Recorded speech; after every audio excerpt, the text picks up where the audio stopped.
Hello and welcome to a discussion of The Matrix Rebooted by the Dunyain. Uh, no, I mean the final discussion of The Unholy Consult by R. Scott Bakker. This is the final book in the series, and this is going to be the last discussion for this book. We will have at least one more discussion where we talk about the atrocity tales, and we may do further discussions for the appendices and some theories or whatever. Steve has some ideas for character deep dives that we might do, but all of those we will play by ear and schedule on a basis of whenever we are able to. Just the weekly discussions. This is kind of the last one for it, so that's nice. We are accompanied by the usual group of friends. Carl, could you start us off with introductions? Yeah, I mean, and first off, I got to say kudos, Varsha. Did you come prepared with the Matrix Reloaded? That was good. It took me a second. I was like, wait, are you just going random? I was like, wait, no, that's accurate. Okay, I see you. So I'm Carl, first time reader, and I am just so eager to discuss this. What a phenomenal ending! What a great series! Definitely in one of my favorite series of all time now. Just all the credit to R. Scott Bakker. He really pulled it off. Go ahead, Dan. I'm Dan. Read book many times, and I'm always surprised by how thick the appendix is. And I'm like halfway through the book, I'm like, oh shit, it's done. Yeah. And I'm Steve. It's my second time reading the series, and I'm anxious to get into it and lots to talk about.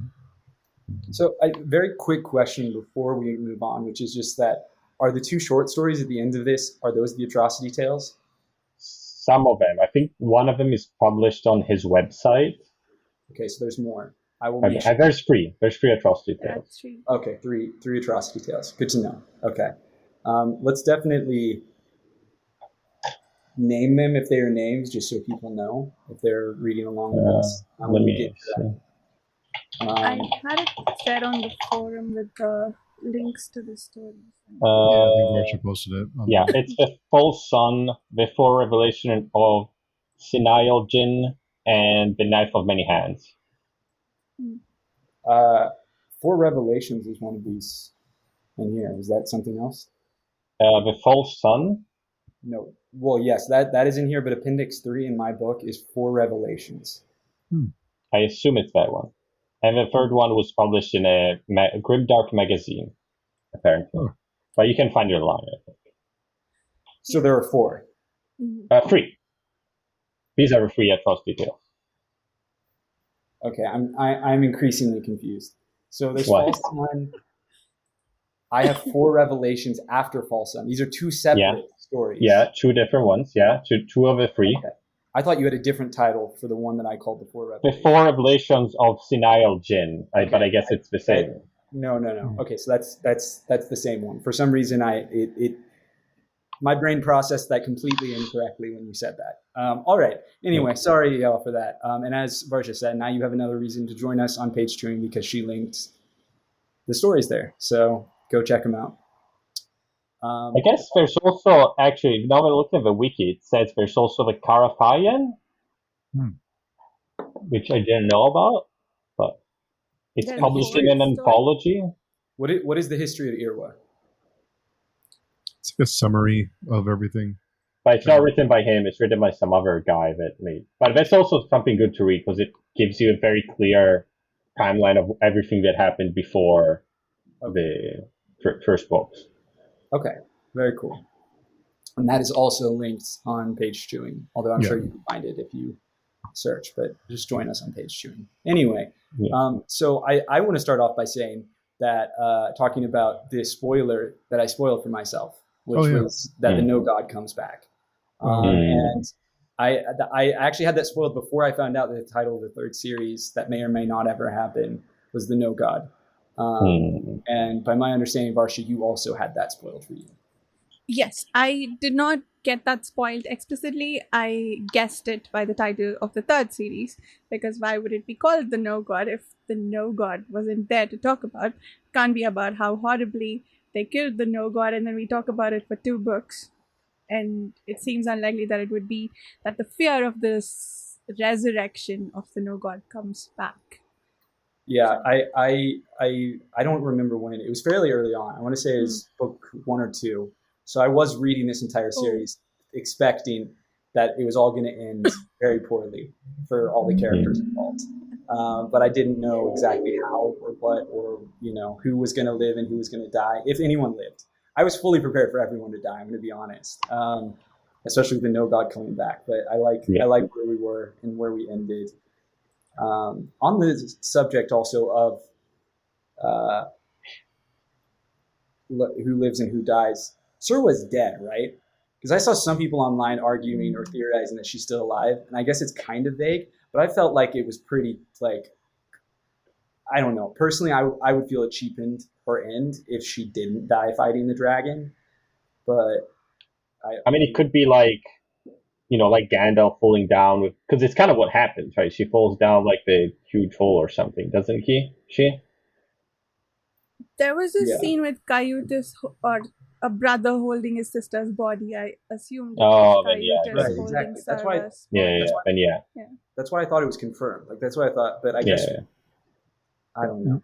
No, I just saw some people thought she was still alive, so I don't know. There's a Bakker interview I posted on the forum. You can read it now, but I believe he says that Serwa has a major role to play in the next series. Oh, so she is alive. So I think she's still alive. Yeah, I mean, she was pretty cool in this part. No, she was awesome. I mean, I loved everything with her storyline here at the end. Was phenomenal. I'm a little disappointed by that, but that's okay. I'm bloodthirsty. That's how I roll. Yeah. Not enough people died. Yeah, not enough people died for me. Only the entire great ordeal. If you do want to see people die properly, read Carl's book. Yeah, I think it does. It tells you a lot. If you read my book, you'll be like, oh yeah, I get it now. Okay.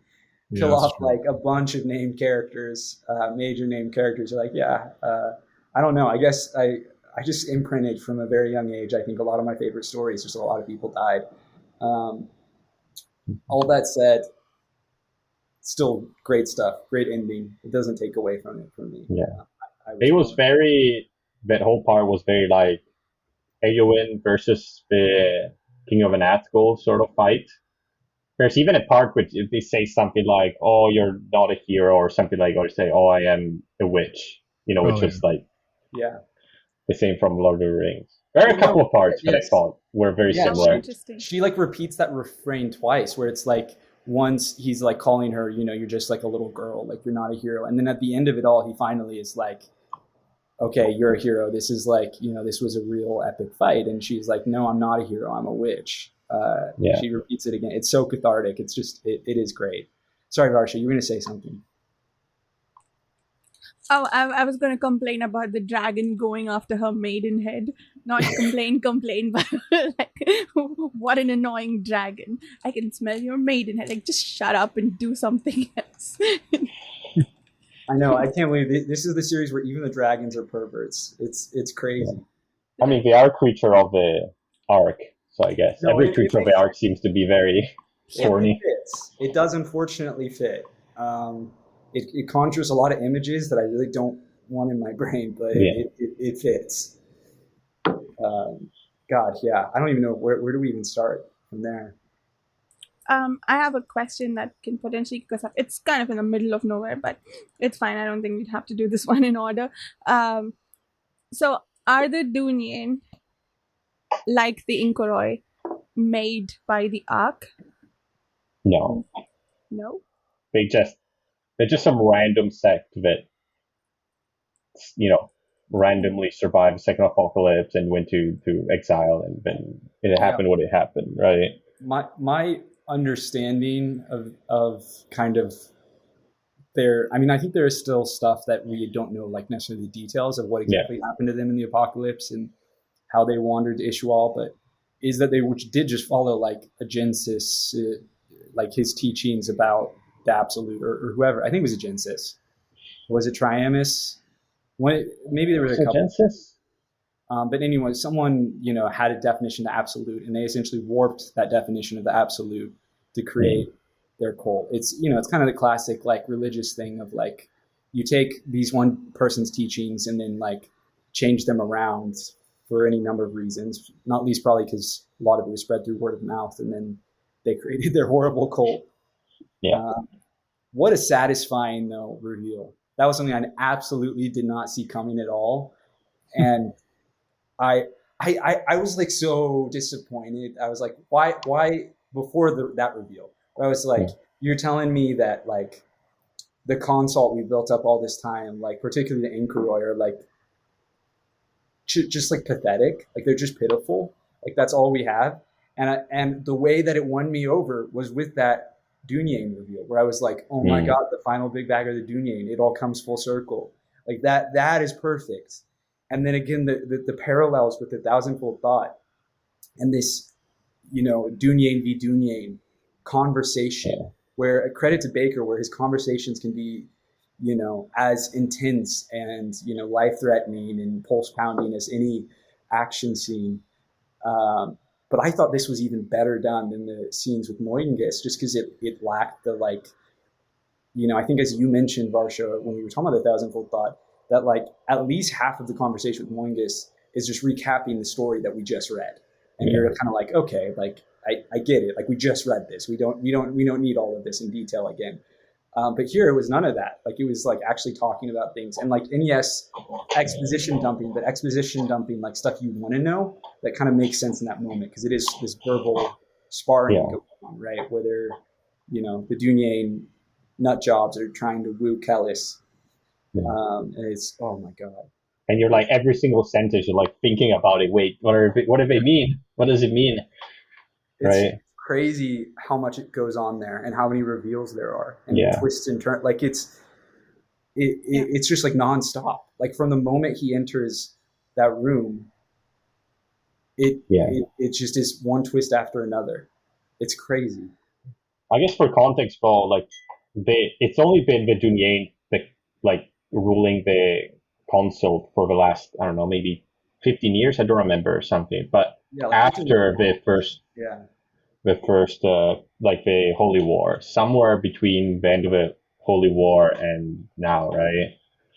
So they were captured, and then they had to gradually win them over. I mean, they're the Dunyain, so presumably it didn't take them that long, but even so, it's gonna take a bit, I assume. Yeah, for sure. But and we also got a fake out with the hologram, right? And then he just steps through it. Cool. That was great. I was excited to see it, and then I was like, "What is going on?" That was so good. And Malawabi has a moment where, like, to your point about conversations being heart-pounding, Malawabi says, this is a battle. Like, there are real stakes here in this conversation when he's listening to everything that happened. And you know what? That you've hit the nail on the head there, Carl. That was exactly how I wanted a Dunyain v. Dunyain conversation to look like in the first series. To not understand most of what they were saying, that everything to be communicated via subtext, which I feel like I have to go back and read that 5 times over, and I still not get everything that they're talking about. But the first conversation with the guy whose name starts with an M, the former, I don't know, the sorcerer. That one did a bit of a recap of I did this and you did this, and the little bit of a standard confrontation, like finale confrontation between hero and villain, right? I mean, I think if you don't read the appendices, though, some of the context you don't have, some of the information, I think, right? Okay. Because there's some history that, not all the history actually is in the text. Some of it is in the appendices. So I mean, there's straight up some stuff where I was like, particularly when like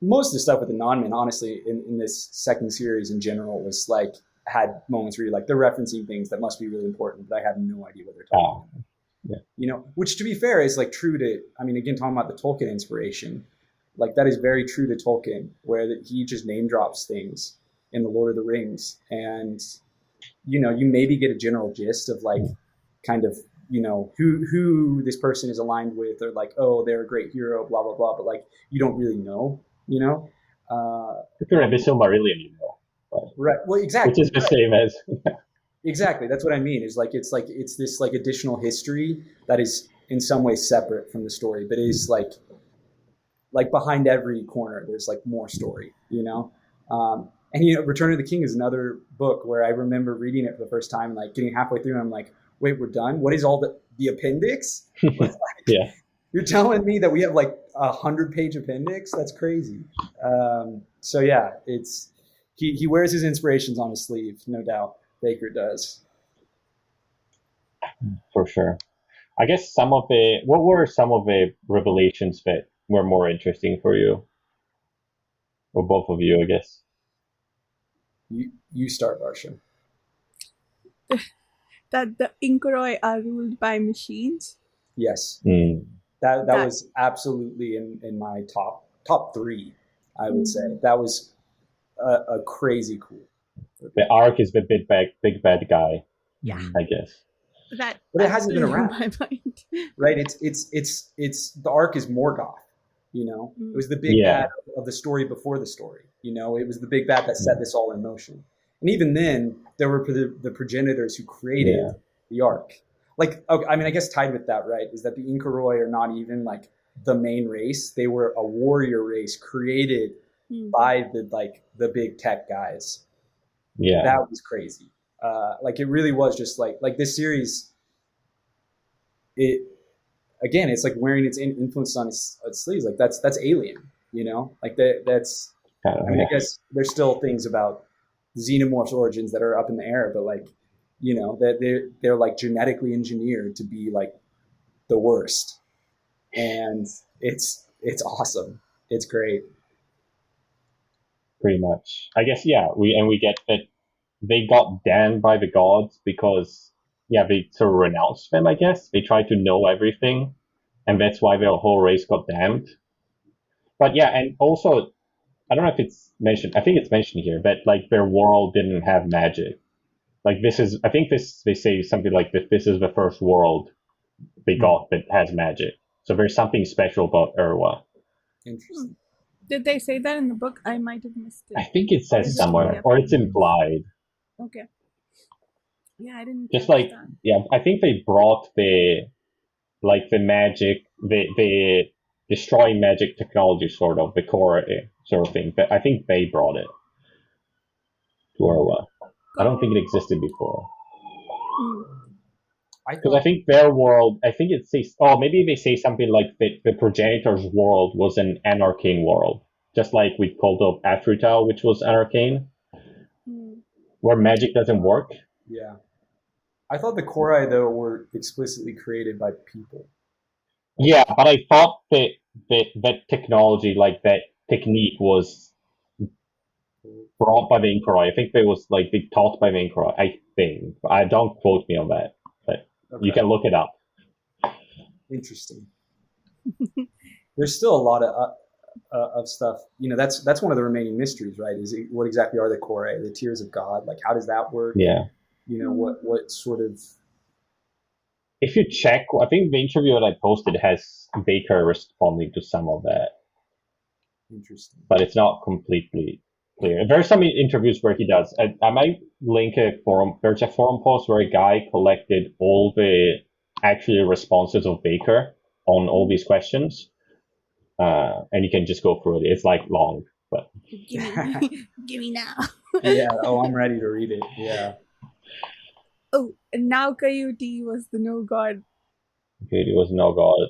Oh, what a great! Again, it's crazy. I had forgotten about that one, and that was another one that like had my jaw on the floor. It's like this thing was just nonstop. Yeah. Oh my god, that was so cool.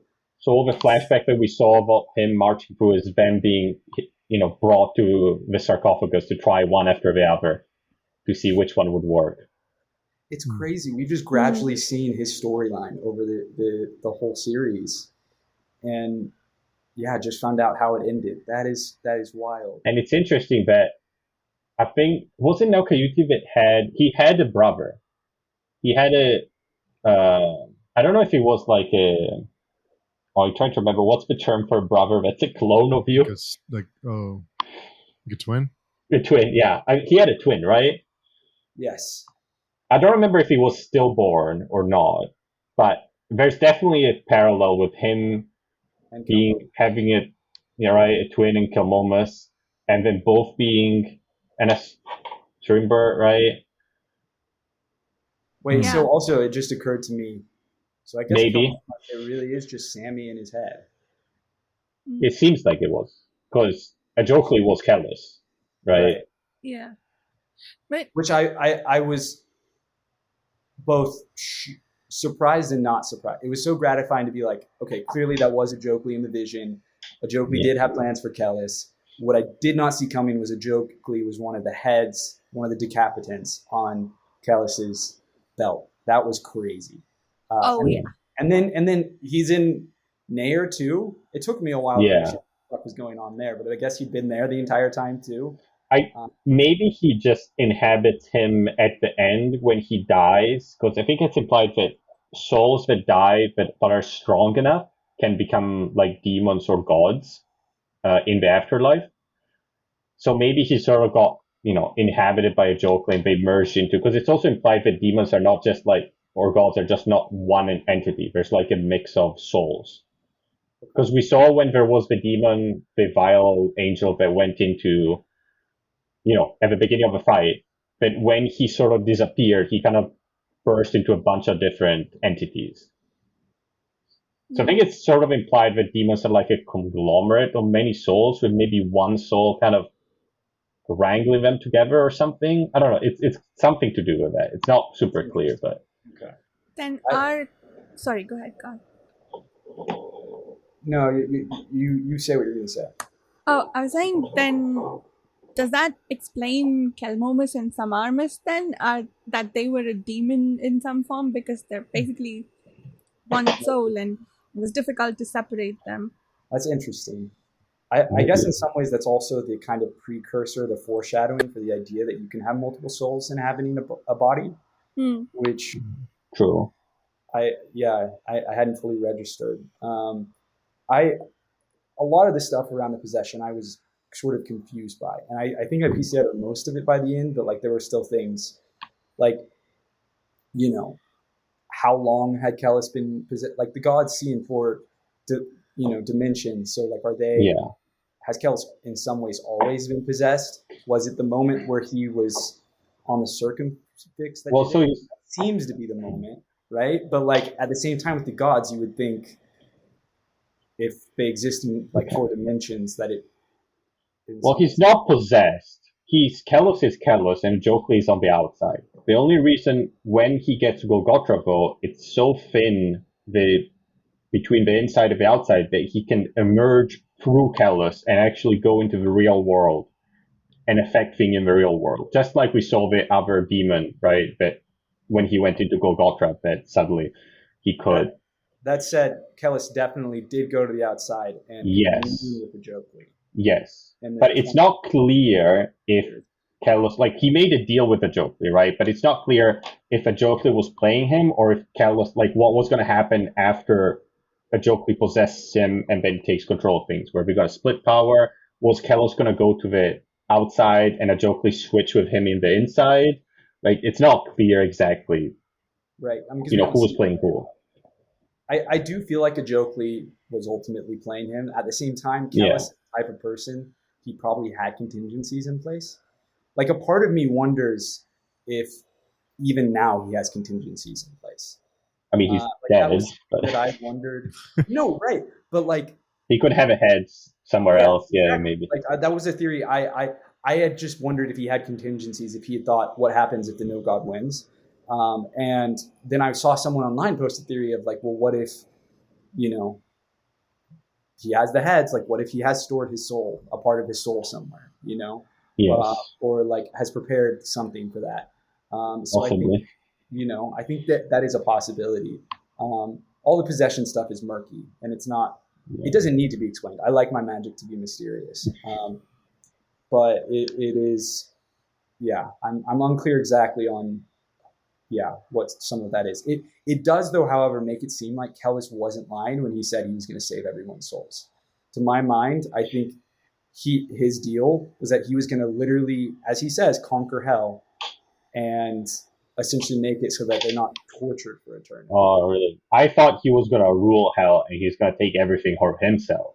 Like he's going to become like a big god pretty much. And instead of the other gods taking soul, he's going to take them for himself. Well, I think that was part of it. I think his idea was he was going to usurp hell and then just like actually save people's souls. Maybe. Well, we don't know what he was going to do, I guess. But. Yeah, we don't know for certain. That was just, I guess, me connecting what he had been telling everyone versus what. And part of the reason I say that is because I feel like a lot of the times Kellhus lies with the truth. You know what I mean? Yeah. And so I feel like that there maybe was some truth to that. I mean, that doesn't necessarily mean it would be a good experience because it's still hell, you know, like that would still suck to be there, even if you're not getting tortured, right? Like, I'm pretty sure it's like on fire, at least the hell is on fire. So. I don't think everyone is, though, like being tortured. I think some people are, I think. Some of them are just like partying day and night with the demons. I think so. I think I read somewhere that. If that's true, that's awesome. I love it. If you're just like evil enough, they just let you party with them. Nair for sure is gonna like cause some shit in hell. Yeah, that's a storyline. I will say I was actually that's the one aspect I was underwhelmed by. I almost wish Nair just died in a thousandfold thought. I was grateful for his interactions with Moingus, but I feel like he did not do enough. Like the most interesting part of him coming back to me was, other than his interaction with Moingus, was that we got to learn a little more about the possession and to confirm that the gods are blind to the no god. Yeah. Through him. But I just I don't know. I felt like he didn't do anything of note. Probably the next book, if there is, he would probably do something, I would think. I guess if he comes back again, I thought he was dead for sure. Well, maybe he becomes like a zombie inhabited by a Joker or something. Who knows? I don't know. His skin ripped off and shit. You know? Yeah. I felt like he was pretty. Like for once, like it wasn't like fade to black. It was like we saw him slowly die. Or maybe we see Nair in the afterlife. That's the plot line. That would be interesting. It would be cool to go to the outside and in the next. We did go in the outside somewhat. That's true. Yeah, we did. We have. We've certainly been on the borders. I guess I would recommend trying to search for some discussions on the head of a poll now, try to understand what people say online, because I don't fully understand. That's what I was going to ask, is what the hell is the deal with the head on the pole? That was the other. I was like sitting thinking afterwards. I was like going to bed. I was like, I still don't know what the hell that is. I thought that there would be a payoff, but there's a lot of speculation on what it actually means. But I guess for actually, we have to wait until the no god. I'm sorry, Bakker. Come on. Yeah. I mean, for the story, you can just say, okay, that's how he goes to the afterlife, and all those sequences are him talking with demons and making deals with a Joker, pretty much, right? It's him being there and seeing what happens. How it works, then a lot of people speculate on that. Well, how are we supposed to interpret that a head on is Kellhus the head on the pole? Is he seen? Maybe. I think some people say like he puts his own head on the pole and he switches with someone else's head so the demons cannot take his soul or something like that. Or some people say that he looks into the head, so he doesn't actually look at the demons. He looks through the head to see what's in the afterlife. I don't know. It's very confusing. I don't know, Steve, if you've read something more clear than that, but. No, I've heard of that one. Okay. That's wild. We'll have to look up. We'll have to try and figure that out. And I think there's someone that connected, like, okay, well, these people died at this part in the history. There's some, generals of Kellhus that died at some part in the history, and that correlates when he goes to the outside and when the decapitants appear or something. So some people are connecting, these decapitants are these people that died. But it's not. Are their heads put on a pole? It seems like it's some way of him going into the outside without being possessed, right? Why do we have the point of view, too, of the head on the pole, and it's so atemporal? Like that, this is what I'm struggling with. Like, I assumed it had to be a god. Like, we had to be seeing a god's vision, because that's the only reason it should be written like that. Otherwise, it's just like, But there's no time in the outside, so by the end is like if he exists like that too. Like I don't know if we're supposed to be like like one of the things that I stumbled across some people over time, just like theorizing, like throughout the reading about the idea of like ascending and the idea that you could like get more power, which is like it's like a concept in the Malazan Book of the Fallen. I don't know that I believe that is a thing. I don't know that you can actually. Like, I think beings kind of just are, and like the gods are just like more powerful Seafren who like feed on other things. And, I don't think that Kellhus, for example, because all the theories come down to Kellhus, like could ascend to become a higher level being. I don't think that's possible. Okay. I think he's like always trapped as a mortal, just able to like, I mean, that's just my reading of it. It's like, obviously there's some weirdness to what you can do with a soul, but I don't know that like there's such a thing as like, I just feel like there's not evidence in this universe that you can grow beyond yourself, if that makes any sense. I think maybe his idea was like, if he goes through Golgotha, which is somewhere which is blind to the gods, then he can actually break this sort of circle of the gods predicting everything and everything already decided for him. Right, so that's where he can actually have some sort of agency. That's my thought, but I don't know. No. I mean, that makes his plan actually makes sense to me.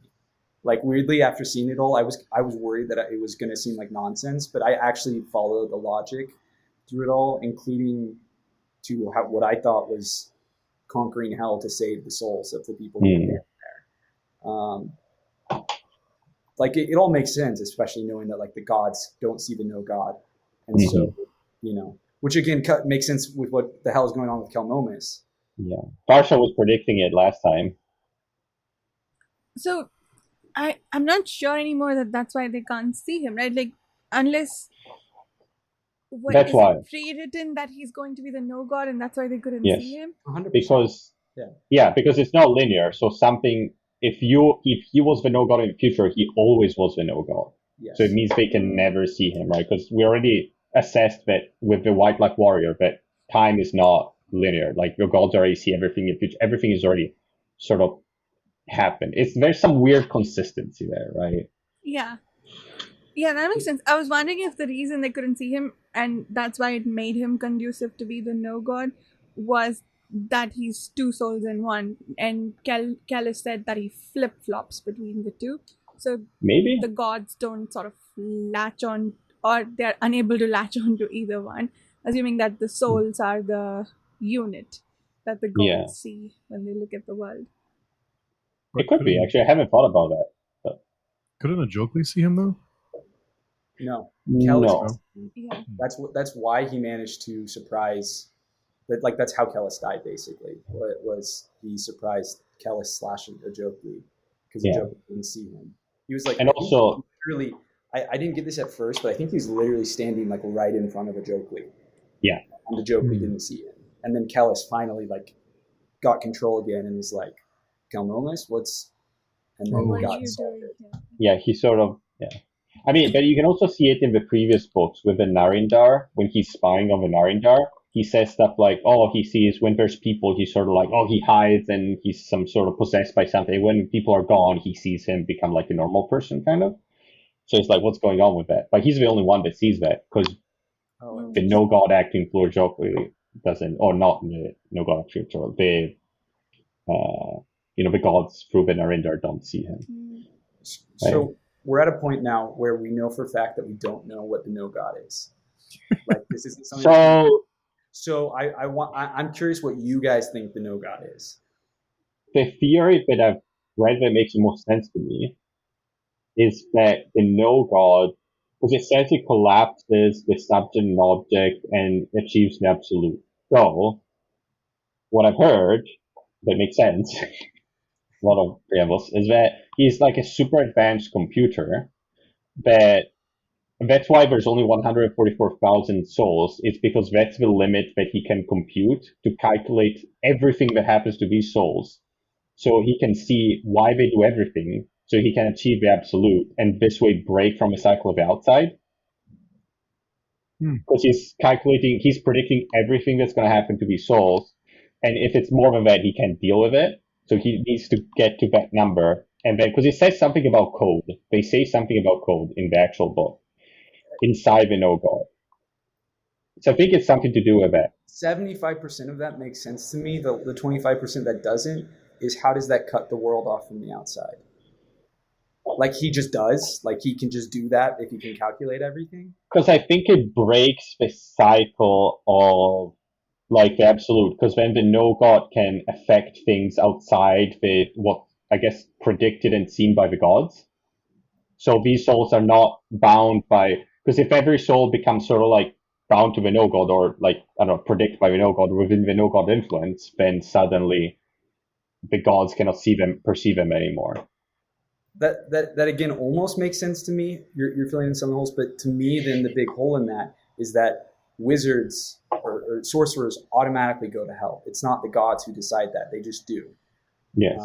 The gods couldn't save them if they wanted to. Like they just go to hell, and so the no god wouldn't change that. You know what I mean? Well, so it wouldn't be cutting them off from the outside. They wouldn't die though. I don't think anyone would die in this 144,000 souls war. I think everyone would just live forever. People live forever. I think so, because then new people wouldn't be born. I think that's the idea. I'm not sure though. Because there is talk about cheating damnation and cheating death, right? So maybe Those are two different things, though. But given that the character survives so long, I assume that was their plan. That's what I assume, but I don't think actually it's mentioned. Because otherwise numbers would always go down if there's no more births. Unless the only allowed births is like, you have one person die and one birth. But yeah, I mean the computer calculation thing there, that makes a lot of sense. If like that's for whatever reason the upper limit of what the no god can calculate. All that said, also though, wasn't the no god discovered on the planet? No god wasn't brought with. The no god was with the Ark. It was brought by the Ark. I think it's like implied it's some sort of like embodiment of the Ark at this point. I for some reason I thought they said they discovered the no god on. I think because by the time they got here, they probably had forgotten so much of the technology of progenitors that they were kind of rediscovering the technology within the Ark. They were not in, because I think it says like they say in the discussion, the Inkoroi, when they crash landed here, they were not in control of the Ark. They were slaves of the Ark. And then only like the first, I don't remember the guy, Sewell, like he was the first one to wrest control, like to actually be, okay, I'm in charge here. I'm going to make things happen. Right. Okay. So I think just like the console, like they discovered like how to make skin spice and other things that they probably didn't know before. Because I think they were rediscovering, yeah. Okay. I see what you're saying. That's a plausible theory. I think the console also says something like, why didn't, Kellhus says, why didn't you nuke everyone? And they say like, we only managed to make one work and we don't know if there are others or. Right. No, that's true. That's true. That makes sense. Interesting. Okay. But why is it a whirlwind? Because death came swirling down. True. There you go. And sometimes death came spiraling down instead of swirling down. Did they change it? I didn't even notice that. Yeah, a couple times. Interesting. I can kind of see the like symbolic purpose of it, but I just struggle to understand why it would need to be a whirlwind. Like why that would be part of its function. Like I feel like there's a lot of things. Like you could shoot lasers, like why a whirlwind? Maybe to protect itself? I don't know. Yeah, I guess maybe that makes sense. I don't know if that's inherently the most protective way, but like maybe that's just what they had. Like maybe that was the best protection they could do. Yeah. What I'm not sure is like, I guess, why did the no god come out looking as Kellhus first, and then be like, "Psych, I'm the no god"? So I had no idea what the hell was going on there. Yeah. That I completely understand. Something I read online that made some sense to me was that was a Graham, Dune Salt. That makes sense. To trick people to be calm while they were launching the no god. That makes sense. But it was pretty cool when Mimara is like watching, and it's like that movie. I don't remember what movie is that where people look normal, and then there's one guy with glasses that sees that are actual aliens or something. It's kind of like that. Yes, absolutely. A thing that still doesn't make sense to me though is why is the what do you see, like why are those lines what passed through history if it's not Kellhus saying it? Like, to me it made sense if it was Kellhus, but if it's Kellhus who's the no god, then why is it these lines that fake Kellhus said that's going through history? I think I don't know. I think it's just the no god. It's something about the no god, which So I guess that's you still have to look it up. And they like warped what the no god was saying to sound. It just I feel like the pieces don't fit together yet there for that yet. I at first was like, holy shit, Kellhus is the no god, and it was like it was like it suddenly all makes sense. Like I see how that tracks through history, and then it was revealed that it wasn't him. He was dead, and Kellhus was the no god, and I was like, well, how does the what do you see make any sense then? Like, it would have, to me, made so much sense. It was like this entire time, it was him talking to Mimara, and that was echoing across time. That was about to, like, that was maybe, like, the number one moment where my jaw was on the absolute fucking floor. And then I guess it wasn't that. And I don't understand now what any of that means. I think it's the no god, you can find people online, but it's got something to do with him being the absolute, or like collapsing the subject of an object, which I still don't understand what it means. But it's something that's repeated a lot, like subject and object and desire and something else. Like, that's what the Genesis says. Genesis says desire and subject, maybe, or something like that. Like, the outside is the realm of desire, and the inside here is the realm of reality. So that's where reality here grounds things. Outside is governed by desire, so will. And something about the no god collapses things in ways that I don't understand. Is it just like? But I think it's got something like he can't see himself. He doesn't know what he is, what it is. Right. So is it like? Well, I guess what I'm wondering then is it? So it is the no god saying that. But is it like almost like a program like question of like, because it's all about like meaning. And I guess I see Bakker say this series is about like the death of meaning. And the idea that like it's challenging you, right? Like what is it that you see? You know? Like when you look at me, what am I? What do you see? And so, you know, essentially what is the meaning of me? What am I? But I guess the mystery then is still like why, like what is the purpose? Like, is that programmed into it? Is that it literally asking like the person, like in that kind of the way that, I initially interpreted it as like this sort of senile, like it's not senile, but it's like trying to understand itself, you know? I thought it was something to do with that, but it's not. I'm not smart enough to understand. So is it like, we know that now Coyote was shoved into the sarcophagus and made into the no god, and same with Kellhus. So what a darkly hilarious scene, by the way. That they're not now Coyote. I'm sorry, but Kellhus when he's shoved in, he's kicking and screaming like, dude, what did you think was gonna happen? Like, I'm sorry, you're like big dumbass moment there. Like, but. I have no sympathy for Kellhus, but with now Coyote, it felt like he's regaining consciousness, but he's realizing that he's not what he is. And so all of the no gods questions made sense. Again, like the lack of place or whatever, that the senility that Carl was noticing, that made sense. But less like now interesting. But less so in the case of Kellhus, though. Like, why? And it all... I mean, I like that it's nice as a literary device to repeat the exact same questions, but it makes less sense in the case of Kellhus than... Exactly. That's what's breaking it for me, is that like what you just, put forth for now Coyote also makes sense, right? Is that he's been so like tortured, so ravaged, and his spirit so broken that like in this form he's like, what am I? He's struggling with that. But Kellhus, that doesn't make as much sense because Kellhus hasn't gone through that journey that he went through. In my mind, though, like the souls that go into the no god, they're like kind of consumed by it. I don't think in my mind there's nothing left of them. It's like fuel or something. It takes them over. I don't think it's them saying things. It's like the no god, which is its separate entity in some way.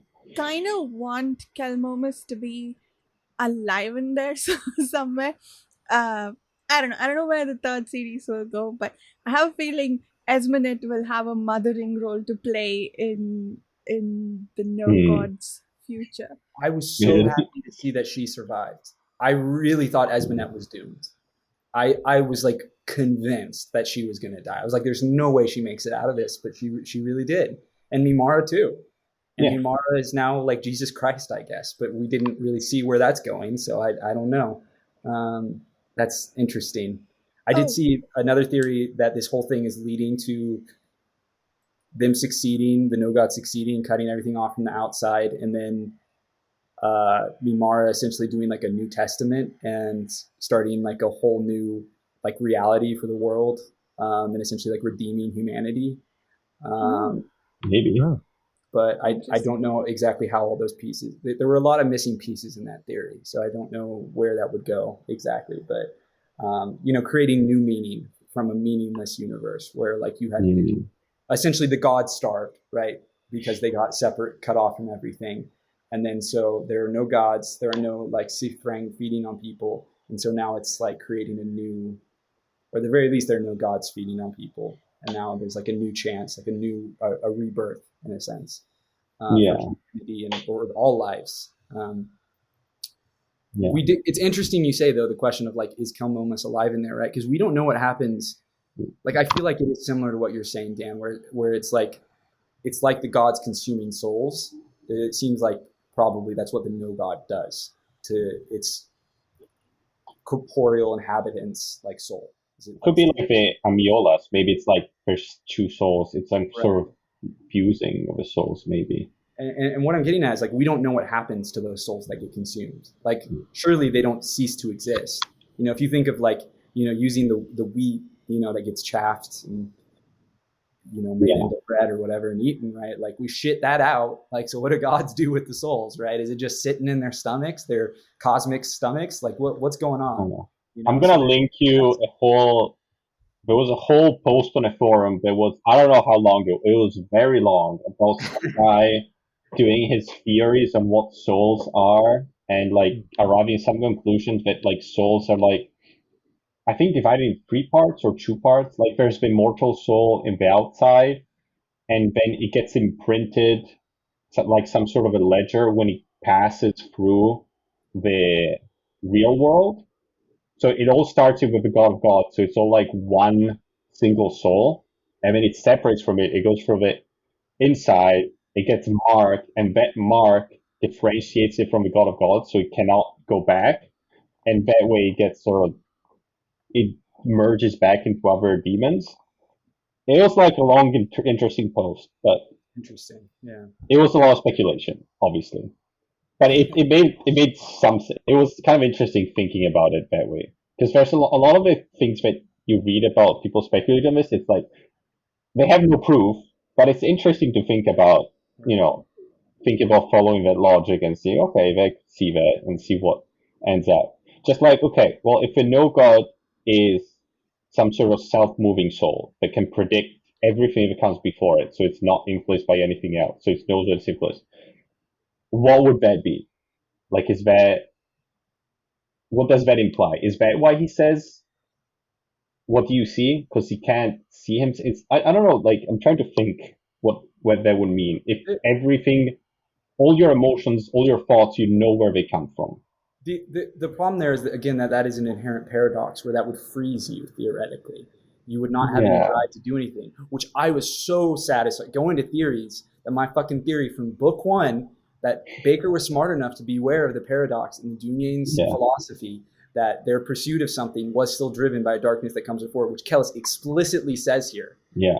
You are not separated from it. You're just not aware of what the darkness is that drives you. Yes. Right. And that you are still yourself. Because it's literally impossible to know everything. Yes. Right. Yeah.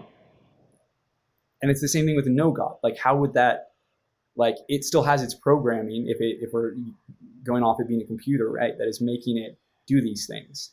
And so it even in that way, it is still a slave to darkness. But I guess technically a computer could understand its own programming, right? And just keep doing it, I guess. Yeah, I guess. It would be somewhat a self-moving soul if it also knows all the inputs that go into it, I guess. If it can predict all these souls and everything that's happening, I guess. If it's powerful enough. I don't think it is, though. I don't think it is. If it continues to just act on that, like, how do you define that free will? Like, even if it's aware of why it's doing the things, it's still doing it. Well, it's not free will, though. I don't know if it's free will, though. That's what the Dunyain were saying. But I don't know if reaching the absolute means you have free will. Maybe it just means you understand what you are. As in a computer program understand what it is, because it is exactly what it is. Okay. That maybe. I don't know. That I can get on board with. But that's a different definition of absolute. Yeah. And that is definitely not a self-moving soul, which I feel like by its definition, it's self-moving, right? It moves itself. Well, a computer program can technically move itself by following its own program, in a sense. But that's what... Then we all have free will, right? Like, Kellhus has free will. We all, Mimara, all the characters have free will because they make the decisions to do the things. But they're all influenced by what came before, and the gods and everything that's been set up for them. You see what I'm saying? Like it still has its program. It's still acting on that. Even if it's aware of where its programming came from and all of its why it is doing the things it's doing, it's still doing those things, you know? Like, and I think that is in some ways the paradox of like the argument around free will is it's like, even if you are actively influenced by things you cannot comprehend, you're still making decisions in the moment. So even if those are the decisions you're always going to make, you're making those decisions. So like, is that free will? Is it not? I guess it depends on like how you define it, right? Yeah, but I guess we're not in control. Technically, our program could be in control, but just, I don't know. I'm trying to speculate, but that's what they say, I guess, with Dunsalt, say that the progenitors achieve absolute through technology, right? No, they try. We're close, yeah. Yes. We're very, very close to achieving absolute. That's what they say. The closest anyone has ever gotten, which makes sense. But where they failed was that they didn't understand, like, you know, the functions of like the soul, you know, and that's what they were missing, right. And I guess the no God is supposed to bridge that gap, but even then, again, if it continues to do the thing, like, I almost feel I don't know what would happen, you know, like I feel like it would freeze if it like understands everything, that it would just like cease, like it would exist, but it wouldn't. I guess if they're just missing the soul, there must be something. I guess the way the soul is linked in Urwa, because the soul is something from the outside, and something to do with magic, and right, because this is the only world where magic works, which means there's something different about the souls here that can act on reality. So I think that must be like some part of why the no God might be able to work here. I don't know how, but I'm sure it must be. No, maybe it's just like it's much thinner, the distance between outside and inside in Urwa, and that's why souls can do that, maybe? I don't know. That's an interesting idea, yeah. If that is, the border is thinner so that it's somehow easier to like bend the world, because... I wonder if that implies that Urwa is like a topos of some kind, the whole planet? Right? Yeah, it's interesting too because it veers very much into sort of the classic like Abrahamic theology idea that like Earth is the center of the universe. Yeah. And in this way, it is unique in some seeming way, but it's unclear exactly how or what the ramifications of that are. Yeah, maybe created. Maybe the Inkoroi were also coming from space somewhere else much, much earlier. Who knows? I mean, one thing that is somewhat interesting to me is if you look at the map of Urwa, right? I don't know if you want to look at it now, but if you look at where the Golgotha is, you can see a big circle, right? And if you look around, you can see a lot of other formations which kind of look like circles a bit, in a similar way to Golgotha. So does that mean there's other impact craters of things coming from the sky? I don't know. Like even the islands where what's it called? Mandate is from. It's like pretty similar shape to, you know, Golgotha and the plains, and even like all the mountains around the Nansur Empire and stuff like. There's a lot of like sort of cyclical like structures, kind of. So I'm just wondering, That is interesting. Yeah. because that could be why there's multiple. And even along the mountains, there's some areas which look a bit circular to me, but On a I don't sort of similar note, I know Bakker said that in a theoretical third series, we would go to Iana, which I'm excited okay. by the idea of. I mean, I don't want to spend this whole time talking about what could come next. I know Varsha also said is like she was eager to discuss, the ideas of what could be beyond this series, but we do have a lot of other stuff still to talk about. My gosh. Yeah. I did have a few things like some of the things you guys were talking about. Yeah, I agree that the programming would be the computer program's darkness that comes before, right? And isn't that essentially the point he is making about humans, that there is some programming that Right. we just rely on to make decisions? And in the case of computer programs, at least it is very deterministic, unless you're talking AI with probabilities and stuff. Maybe the no god is an AI model, who knows? But there was another thing that I thought of about the what am I questions, right? The I guess the disorientation of the no god. You remember when there was some non-man thing where they go to the extent of destroying memories, and we talked briefly about how that brings them closer to the absolute. Like that's a bit like the Dunyain, in that they are even removing their own identity as the part of the darkness that comes before.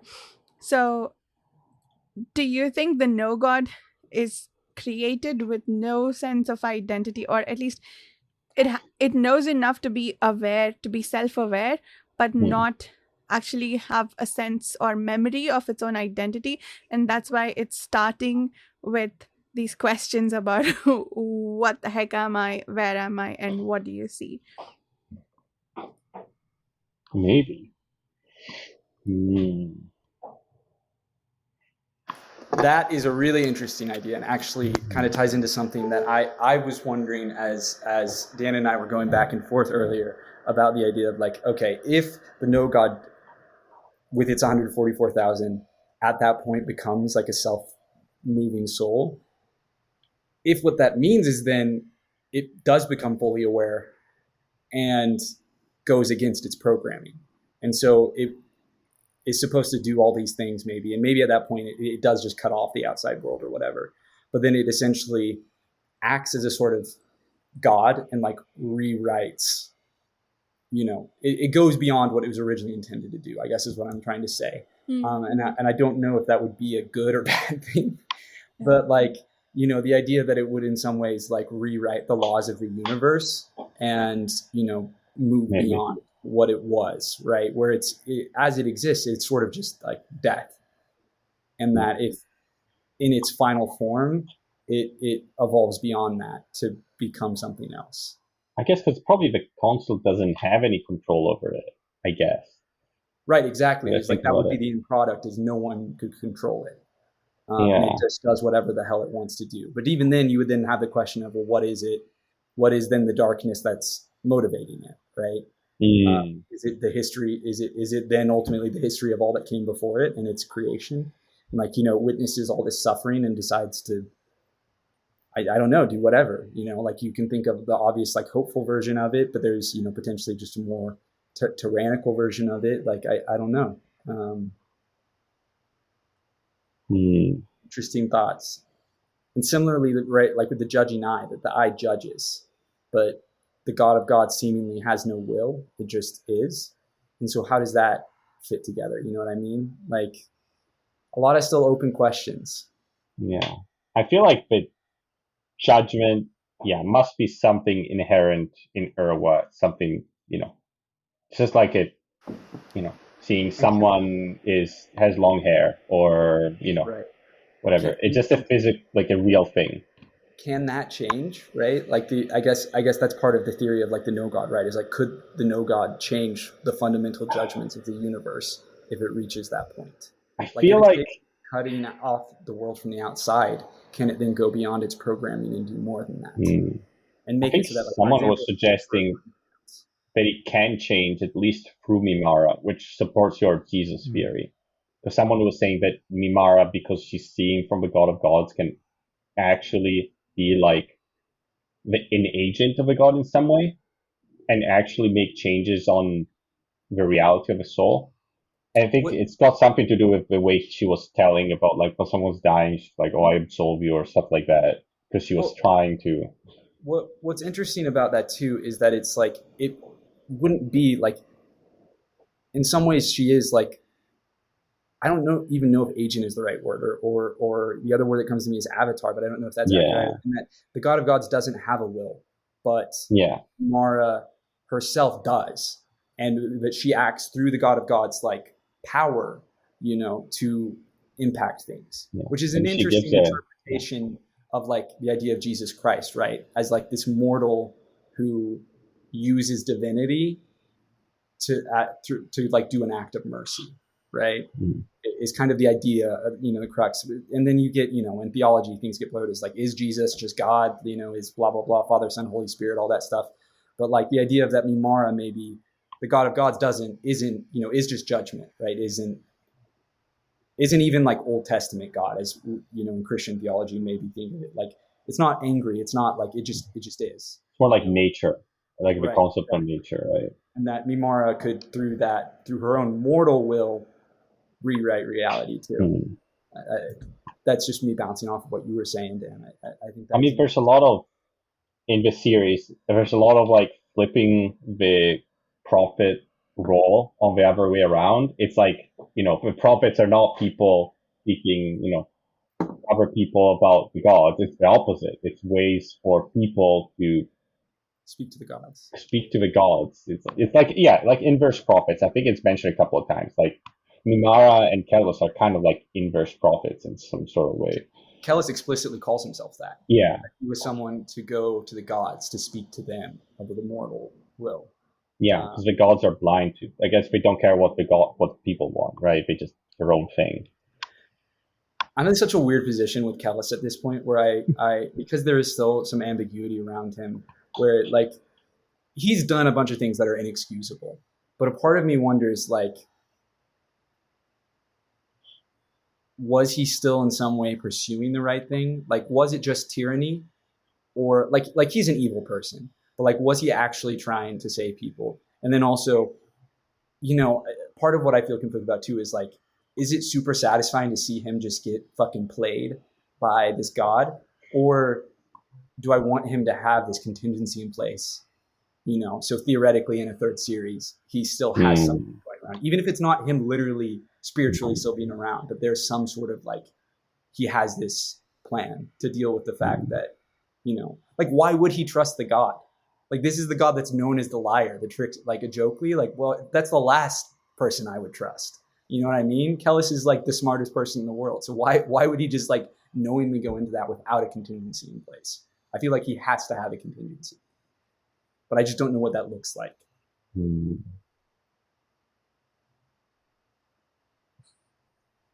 Fair enough. What's the deal with Kellhus and Ajokli? I don't think I understood that very much.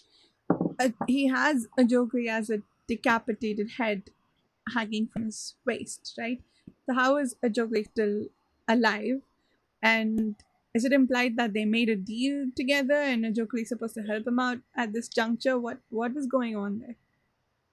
I mean, Ajokli, they can't like just like kill Ajokli on the mortal plane, because Ajokli exists on the outside. But Ajokli came into the inside, or whatever you want to call it, through Kellhus and then later Nair. And that essentially Kellhus went to the outside and bartered with him. I don't know if Yeah. maybe that's actually the point where like the connection happened and it just like reverberated back to the circumfix. Yeah. You I know, think it's implied that the stuff that happens after is the reason why the things in the first trilogy happen. right. And also why Kelmomas was always not seen. It's implied that it's because of what happens after, so breaking the causality, right? The darkness that comes after, if you will. Yeah. You can shade. It's so yeah. So he then possessed Kellhus. My understanding is he like fully possessed Kellhus and like betrayed Kellhus and was like, "I'm in charge now, bitch." And then, you know, and then he got played because he couldn't see Kelmomas because Kelmomas was the no god. Yeah. So how does he have him as a decapitated head? What is it? Just a I think just some toy? essence of him was like, I don't think it was literally his head. I think he was just Yeah. like in a head. It could be anyone's head. But it looked like his head with the 4 antlers and stuff when Malawabi has his moment of It fear. transformed. It didn't Yeah. always look like that. It started becoming that. Like the 4 antlers appeared. Oh. Yeah. Maybe Just some like head he he did. brought from the outside or something. Okay, it came through the head. Okay, that makes sense. I thought maybe the head always was a Jokri and Malawabi saw it for the first time. I think it was and it wasn't. Like I don't think that head was like physically like I think that head at some point belonged to a human being Yeah. or a demon. But either way, a Jokli like planted himself in the head and then Okay. popped out at the moment. But I don't think the head always had 4 horns. I think it only has No. 4 horns when it's starting to manifest. Yes, In the, that's correct. The horns come out; they like appear. yeah. There's some stuff Okay. in the Warrior Prophet when he's on the circumfix that I think a Jokely. That's when maybe they make a deal or something. But and after that is when we stop getting POVs from Kellhus, or we don't think we have very many after that. That is interesting. That's when he becomes much more distant. What? Oh my god, my brain! I totally forgot I was going to say. Maybe it was a Jokely just trying to contact Kellhus to get him to make a deal so he could, you know, maybe a Jokely was the one with the plan all along, I guess. And we don't know if it's Kellhus or Jokely that approached who. Right? It is interesting to think too that there's the implication. It's not even implied. Like someone, I forget who, explicitly says that the gods trying to hunt down Kellhus. It's not because like he personally offended them. It's because he was an agent of a Jokely and they were hunting down a Jokely. It was like this classic godly sibling rivalry, which I thought was great. On a similar-ish note, on a divinity note, I saw someone posit online the idea that the reason we don't see, I mean, I guess there's like 1,000 gods or whatever, so there's a lot of gods we don't see, but that like Gilgael, however you say his name, that he and a Jokely are actually one and the same, and that there's actually only 999 or 99 gods. I forget if it's 100 or 1,000. I think it's 1,000, right? 1,000 temples. Right? And that is also why Kelmomas, the original Kelmomas, when he sees the vision, thinks he's looking at Gilgael because they're like two sides of the same coin. That makes sense. Which also feels like it would be thematically appropriate in terms of the war and being tied to the god of like hatred and lies and violent murder, you know? Isn't the... I'm convinced of that, but I do think it's an interesting theory. Isn't Loki the brother of the god of war in Norse mythology? Yeah, right? They're like blood brothers. Yeah. I mean, a lot of the Aesir are war gods, technically. But Odin specifically, they exchange, they do a blood pact, and we're brothers now. And Odin is explicitly a god of war. Okay. Yeah, I thought there was something there. They're associated in some way. I do love how Bakker mixed that sort of like traditional pagan like polytheism with the kind of Abrahamic view of Satan in a Jokely, where he has the horns, but they're like these like antler horns, you know? Yeah. And he has this very like Loki-esque mixed with like Chronos, mixed with Satan, like appearance to him. It's just very freaky and awesome. He's terrifying. think in the interviews he says explicitly that his starting point for the religion in Urwa was Hinduism, and then he started like merging it with like some aspects of Catholicism, and that's how he arrived at his, I guess, Thousand Temples religion. That's very cool. Interesting. What are your thoughts on that, Varsha? As because you grew up Hindu, right? Yeah. I mean, I did wonder about the fragmentation of the gods. I'm trying to remember whether there was anything about all the gods coming together to be the absolute in Hinduism. I can't remember. I think there both is and isn't. But yeah, that's pretty cool. The dimensions and I guess the number of gods and the way they look and stuff. That was pretty. That makes sense. Was there any of that in Ajokli's like physical description that echoes a particular god in Hinduism? Is he supposed to be a boar, or am I thinking of Malazan? That's Malazan. You're thinking of the war god from Malazan. Yeah, there's. I don't know if there's a god of war. There probably is. I'm sorry, I'm not very well versed in Hindu mythology, but yeah, there are gods with antlers and stuff. There's more demons actually. But all the famous gods are of they're like avatars of Vishnu that I'm aware of, or avatars of Parvati and whatnot. So I don't know about the lesser gods. I'm sure there are more. It's going to show how much I don't know about Hindu religion. But what happens after you die in Hindu? Like, what's the payoff, I guess? Do you just go with one of the gods? Is there a paradise? Do you need like the help of the gods in some way? As far as I know, there is a cycle of rebirth until you reach vairagyam, which I guess is or moksha. Basically you improve as a soul each time you take rebirth until you decide to free yourself from the shackles of life and birth. Basically, you have no attachments left to keep you here in the mortal plane, and then I guess you go to heaven. I think that's the point at which there is a heaven in Hindu mythology, but I've always been confused about how that plays into the rebirth thing. I don't know if that's supposed to be like a intermediate resting place between rebirths, or if that's where you go once you're done with the cycle of life and death. I think you're supposed to sort of disperse into the universe if you die, like once you are done with the cycle of rebirth. But yes, I don't know what role heaven plays. Like I've always been confused about that, because we have both rebirth and a heaven. But there's no hell. No, there is. There is? Yeah, okay. There is a god of hell. His name is Yama Dharmaraj, if you know. If you've read Lord of Light, there is a Yama in Lord of Light. And how do you go there?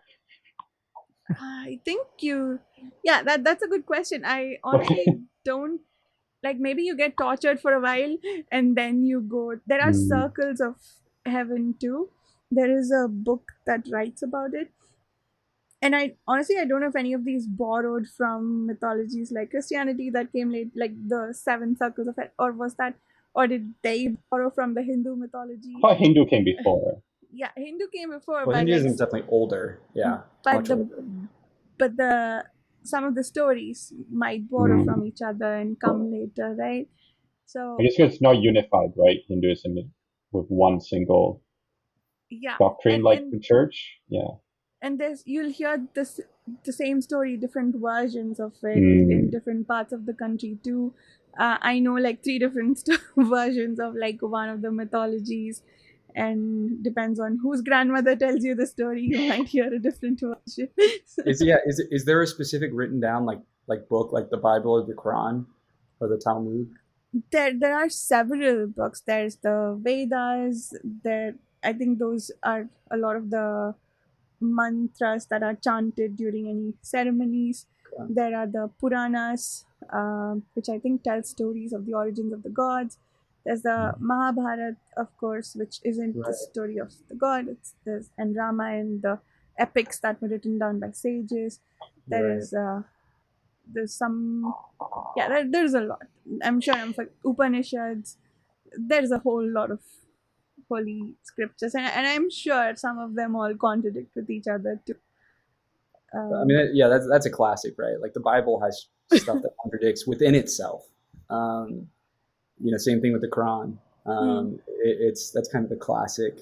I mean, and that's why you get so many arguments about, well, and it's not just even like the contradictions, it's like how to interpret things within, individual passages, right? Like that's what makes theology so complex and interesting.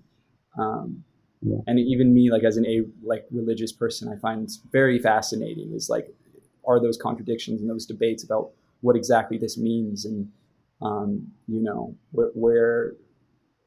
how to interpret these faiths and their tenets, and what is more important and what is less important, and what is a metaphor and what is meant to be interpreted literally, and things like that. I guess depending on what your faith is, you might have someone that tells you exactly what it is. Right.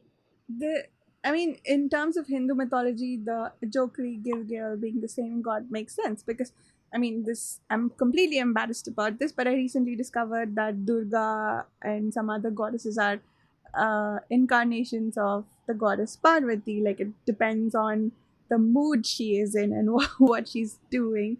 And same with Shiva. I think when he's happy and he's dancing, he's Nataraj. When he's angry, then he's got I think he's Maheshwar. I don't know. There's different names and based on what they are doing even at the moment. So it's exactly that thing. Exactly, it is that sort of that idea that I think is where the theory is based in. Is the idea that it's like, it's almost like different moods, right? Or like what the god is doing that would make him a Jokli or Gilgal. Like Kalmomas and Samarmas. Exactly, like Kalmomas and Samarmas, right? And you don't even necessarily always know when they're switched. It's tied into kind of that.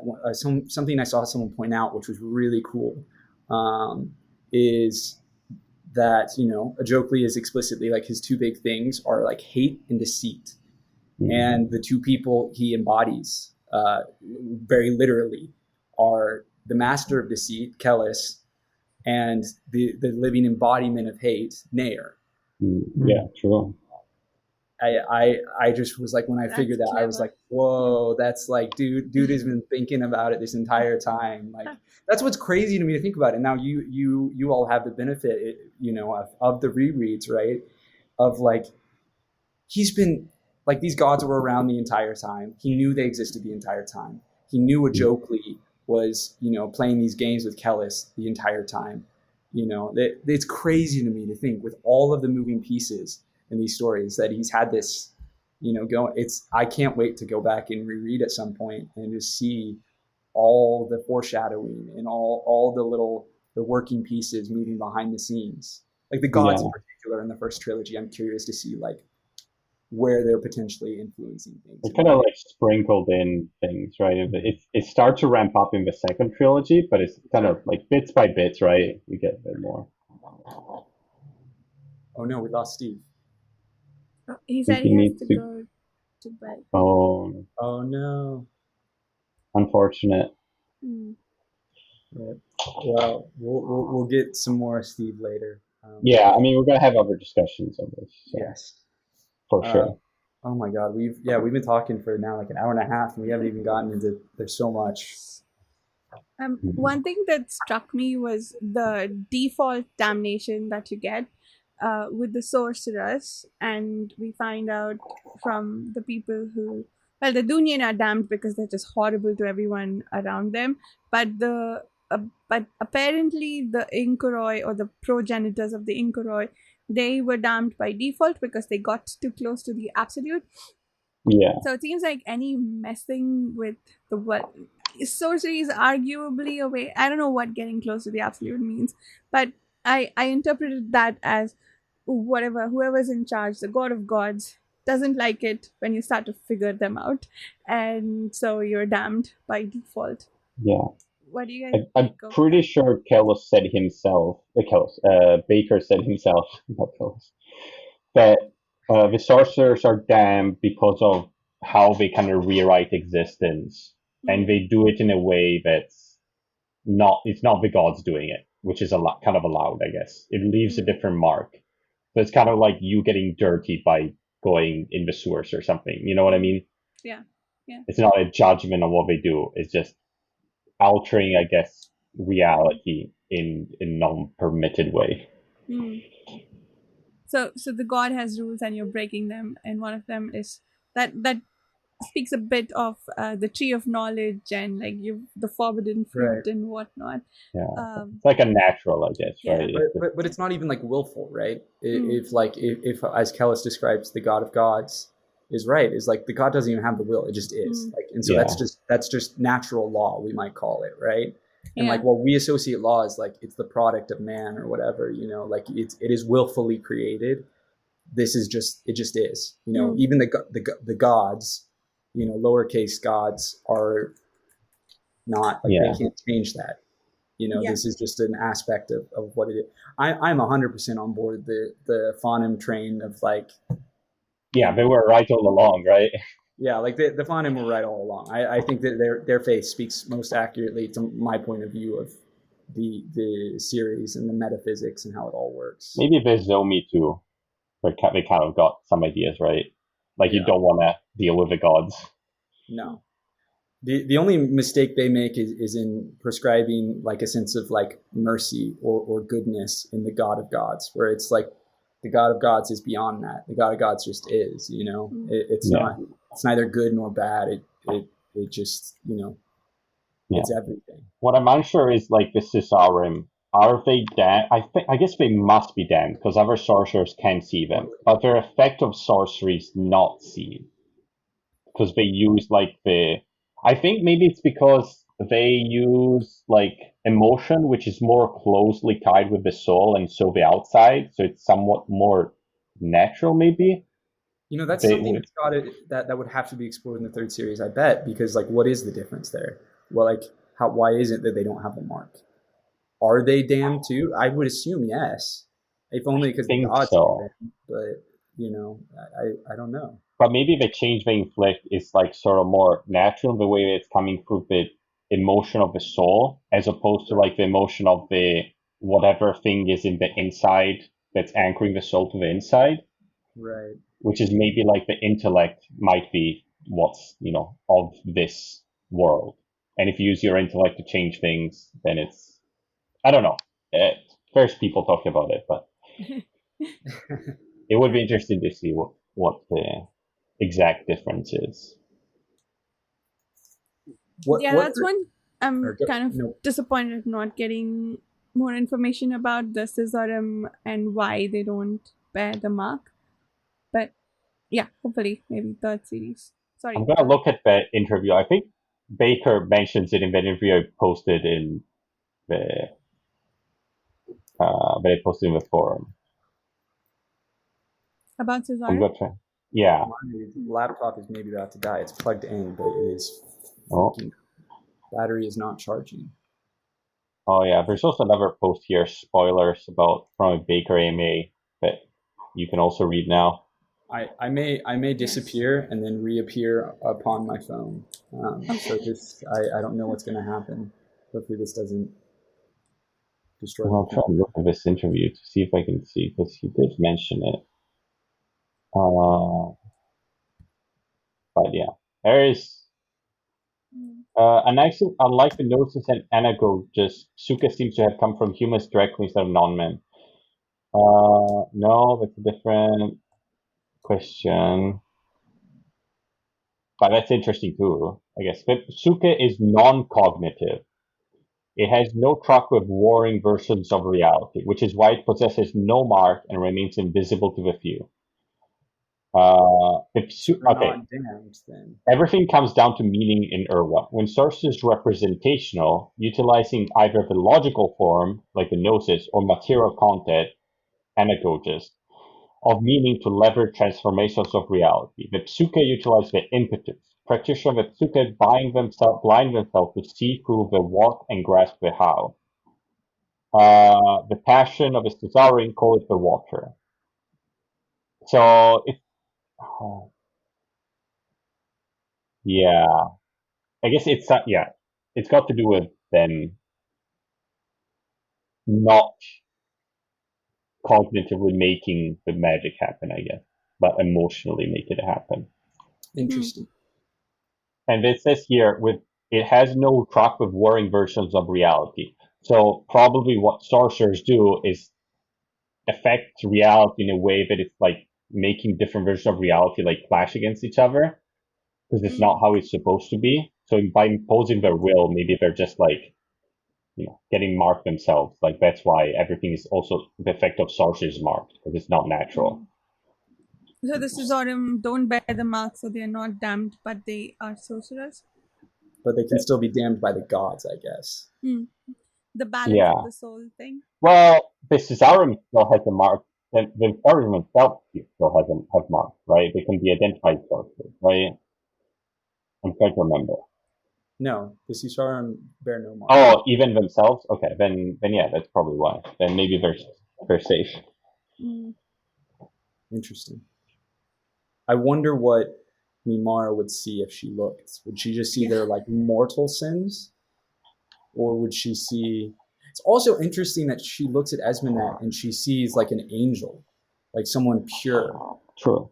For all the horrible shit Esmenet has done, that she's like in good shape. They're like, she's not done bad stuff. I mean, she's done some pretty bad stuff. And she was the empress of like a horrible, horrible empire. But she was manipulated. I guess we did. Yeah, it's not intention that matters. It's just action. We don't know it. Yeah, I mean, I guess, I don't know how that calculus, that the calculus of the judgment of the mortal soul is for that, like how that works. Or maybe a god favors her, and that's why she's not damned. Yeah, maybe she's just redeemed through Mimara. That like the sheer act of giving birth to Mimara is what purifies her in some way. Could be. Also, her baby. What did she see when she looked at her baby? She got blinded, so... Yeah, she screamed, and she went blind, right? But, like, what... Was that, like, in a good way? Like, unclear. Yeah. You predicted, though, I think, Carl, like, the way to go around the curse of your stillborn is having a twin. So one of them is dead and one of them is not dead, right? Yeah, I mean, that just made sense after a certain point where it's like, okay, there's two babies. I mean, also just dramatically, it's like, okay, you introduce two babies. Like, series like this, one of those babies is going to die. Yeah. There's this weird balance that keeps happening, right? It's the same thing with Kelmomus and Somarmus. Seems like one kid is always doomed. Yeah. I mean, twins are bad luck in every tradition somehow. Right. So the child's wail made all the Shrank run away. What do you think that means? I don't know. I feel like that's setting up for a way to defeat the No God in the next series. Could it be just born kid? Yeah, could it be a coincidence? But just maybe I wonder if like the firstborn was born alive and the second one was born after the No God was actually created. Yeah. Oh, I wonder. Yeah. I don't know. Does that timing line up? I feel like it could line up. Maybe. I don't see why it couldn't. Like, I wouldn't be surprised. But I don't know if that's what happened. Because both reasons make sense also. Like, you need to have one dead to have one alive because of the legend. But we don't know why the legend is there. Like, why the judging eye. It's got something to do with pregnancy, right? Yeah, definitely. But we don't know. Struck blind. I wonder if it was something to do with the child. My thought is when I first read this, I forget if I said this when we first learned what the judging eye was. My thought was it is some sort of theological thing where like the spirit of this child that was never born, this like essentially the idea of like pure innocence, right? Like the concept of like this baby is just innocence. You know, it has not committed any sins. It cannot do anything wrong yet. So that there's a lot great power in that, and that power then somehow like floods into the mother's soul and opens a connection to the outside that is the judging eye. I wonder if maybe the soul is still connected to the God of Gods because it hasn't separated yet and gone into the body, and that's how the connection works, maybe? Right. It hasn't fully been separated because the baby hasn't come out. Maybe? Or because it's already dead, instead of going through the real world to go back to the outside, it just went directly back. It's like, I don't know. And maybe you need to be like a witch and also have twins or so, and also have a child to maybe get some chance of getting which is not common, I think, because witches are not common, right? Yeah. True. Have that capacity to warp reality. I wonder. But there are other witches, I guess. Yeah, we don't know about pregnant witches, but there must be, right? I mean, she had the judging eye before she got pregnant, though, right? But remember, causality is not a thing. So if the baby was always dead, then it can affect things from before it actually died, right? Oh, I see. Yeah. Okay, that makes sense. Could be that. Again, we have no proof. I have no proof of any of the things I'm saying. No, that makes sense. So it is that any witch who had a stillborn would have the judging eye, in theory. Maybe. Could have the judging eye. Yeah, I don't know. That makes sense. I'm talking to myself into it, but again, there's no... Yeah, so I think the Mimara's child feels more of a Jesus Christ candidate than Mimara herself because of the making the Shrank run away from the first cry into the world. That is a powerful point. The only thing I'd push back is she has the explicit thought about Akamian as her first disciple. Yeah, that makes sense. Like that's a very specific choice of word there. It also it made me nervous just with this series history of messiahs. I was like, Yeah. But no, you're right. I mean, I think that baby clearly, certainly to me, the implication that the most obvious reading is she was blinded because of so much light, right? That it is that the child that was born was so good. Yeah. And that is, who knows if that will remain. So I would be shocked in a story like this that a child could remain just pure like that. But who knows? Well, we don't know what purity means. Right. That's fair, right? Yeah. It could be maybe that he's destined to become a god, and that's why he's so blinded. Because true. She never got to look at anyone inhabited by the gods, did she? So we don't know what she would see. Yeah, he never looked at Kellhus, I guess, even when he was not maybe inhabited. She did look at Nair. She looked at Kellhus. Oh, she looked at Nair too, and he was just like the most damned person she ever seen. It makes sense. Which I wonder if a part of that is that just Nair, or is that maybe part of that also the Sifrang inhabiting him? Maybe it's both, right? Right, and that so that association with hell is like just so powerful, so strong that she didn't know what she was looking at. It was like she was literally looking at a demon.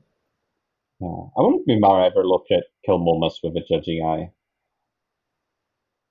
I guess not. She can't have. Well, I guess she would not. Would she be able to see anything? Because she did see the sarcophagus, well, right? I feel like the God of Gods can see the no God. It's just the gods that can't see. Yeah, I feel like the God of Gods must be something, the same thing as the no God, maybe some sort of absolute. It must be the absolute, right? So it must share not have the restrictions of the other gods, which are limited in some way. Interesting, yeah. I mean, they have to be separate. Like I mean, the lowercase g gods, and then the God of Gods. Like the lowercase g gods are just these like higher form of beings that are fucking evil. Like they're demons. They're just like higher level demons, Like, again, the Faunum are right. They got it right. Like, that's just spot on based on how we understand them. And, I kind of like the concepts in some way. Yeah. Like, I wonder if that's just human belief or if that's actually like true to their innate like elemental function. They do seem to have share something with certain aspects. But I do like the god of the god of disease. I think he's got a nice attitude because he's like one of the gods that favors people that fight against him. So doctors and stuff like that. So that's a pretty cool attitude, I guess. Even if you're making diseases, but someone has to, I guess. I don't know. Yeah, that was cool.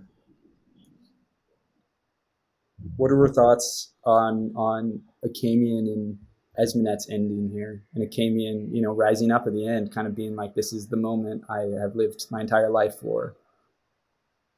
I thought that was pretty badass. Cool. Did he die? No.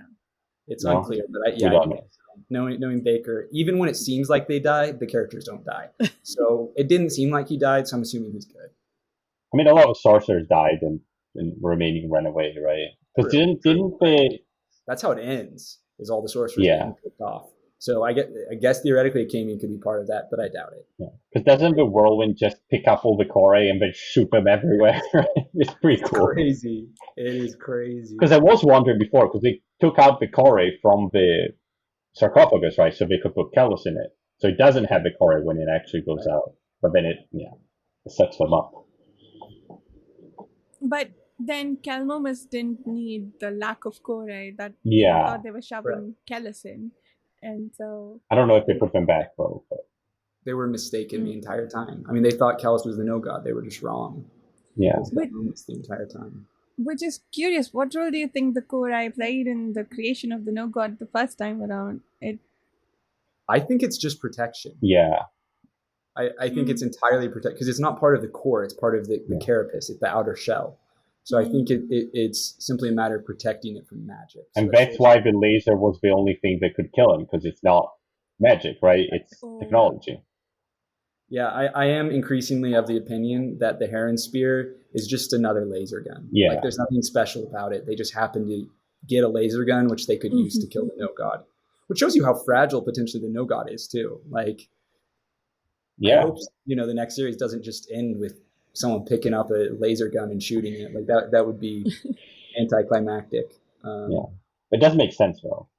Yes, totally makes sense.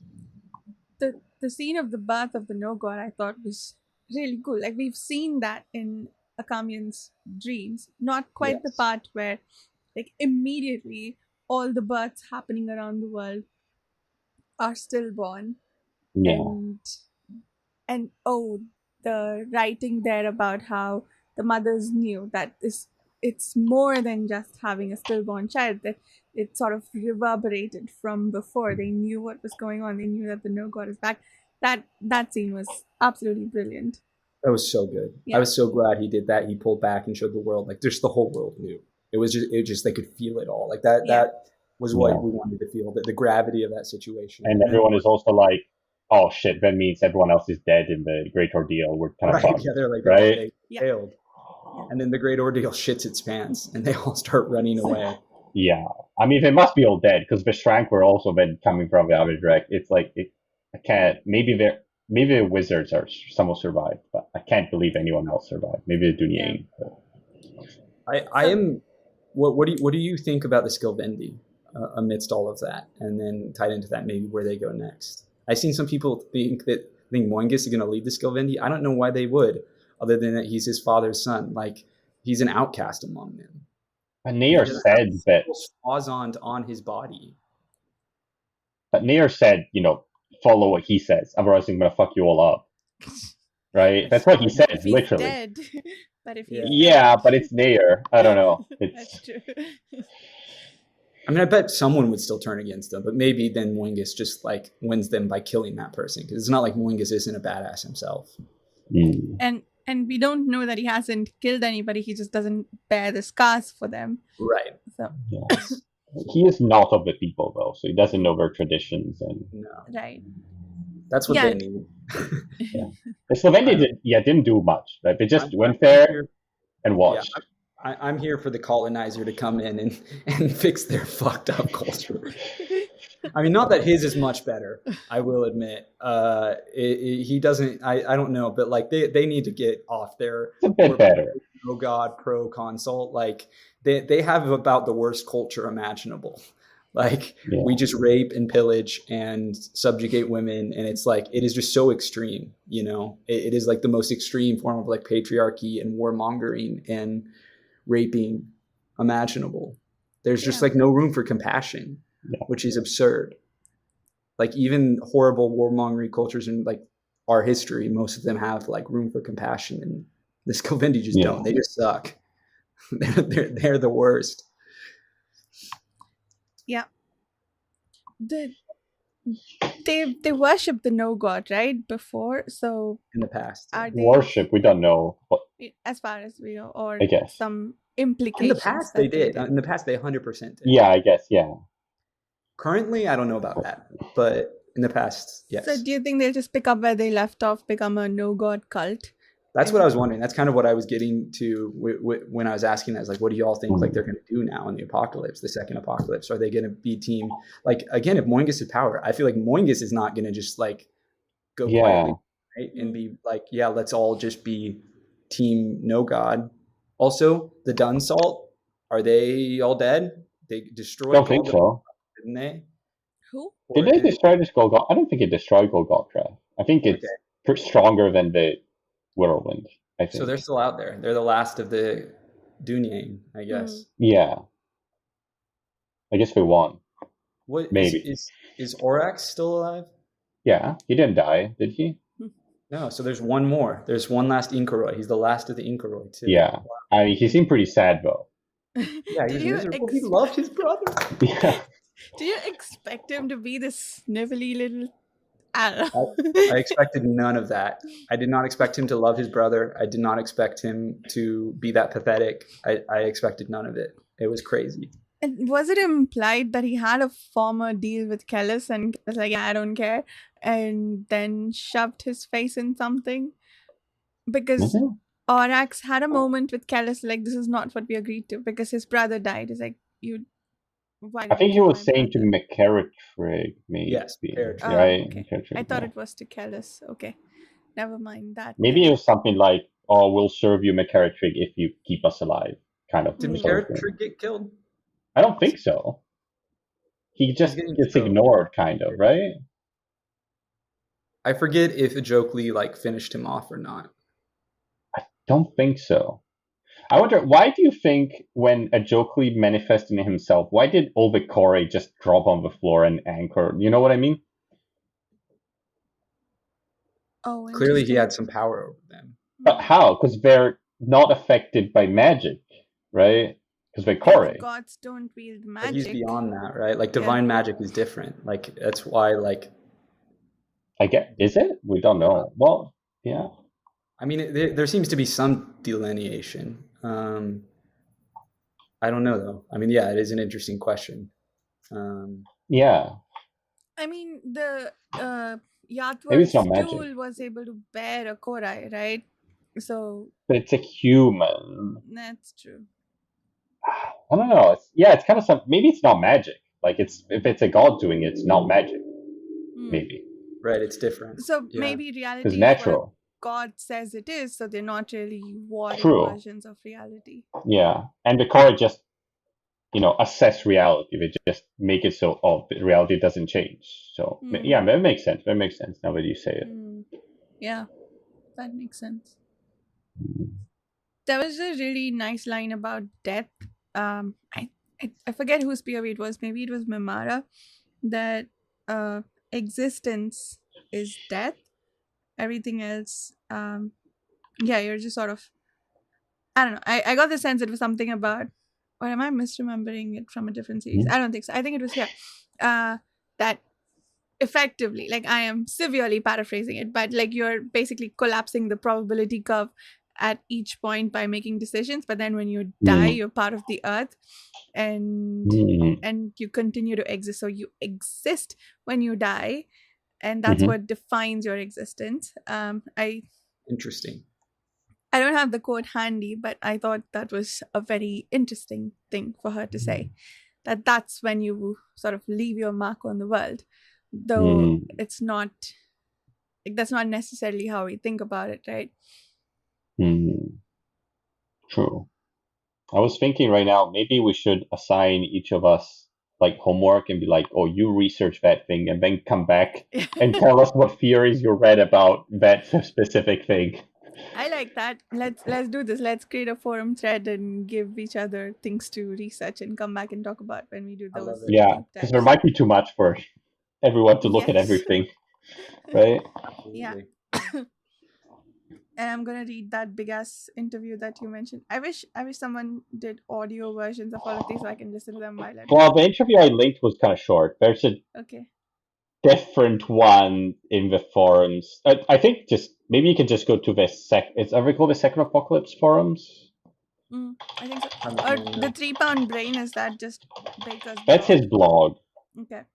There's the Second Apocalypse forums, which has a lot of stuff. And then I think some of the stuff in there is like requotes from the Song of Ice and Fire forums, because the initial discussions were on the Song of Ice and Fire forums. I think Bakker also posted in those forums. Oh, okay. I think. Interesting. So they're kind of around a bit, but there's some requoted in the Second Apocalypse forums, which again are not used much anymore because it's been a while, but there's still a lot of stuff in there. Yeah. Interesting. I think the 3 Pound Brain blog posts are more complicated, if I remember correctly.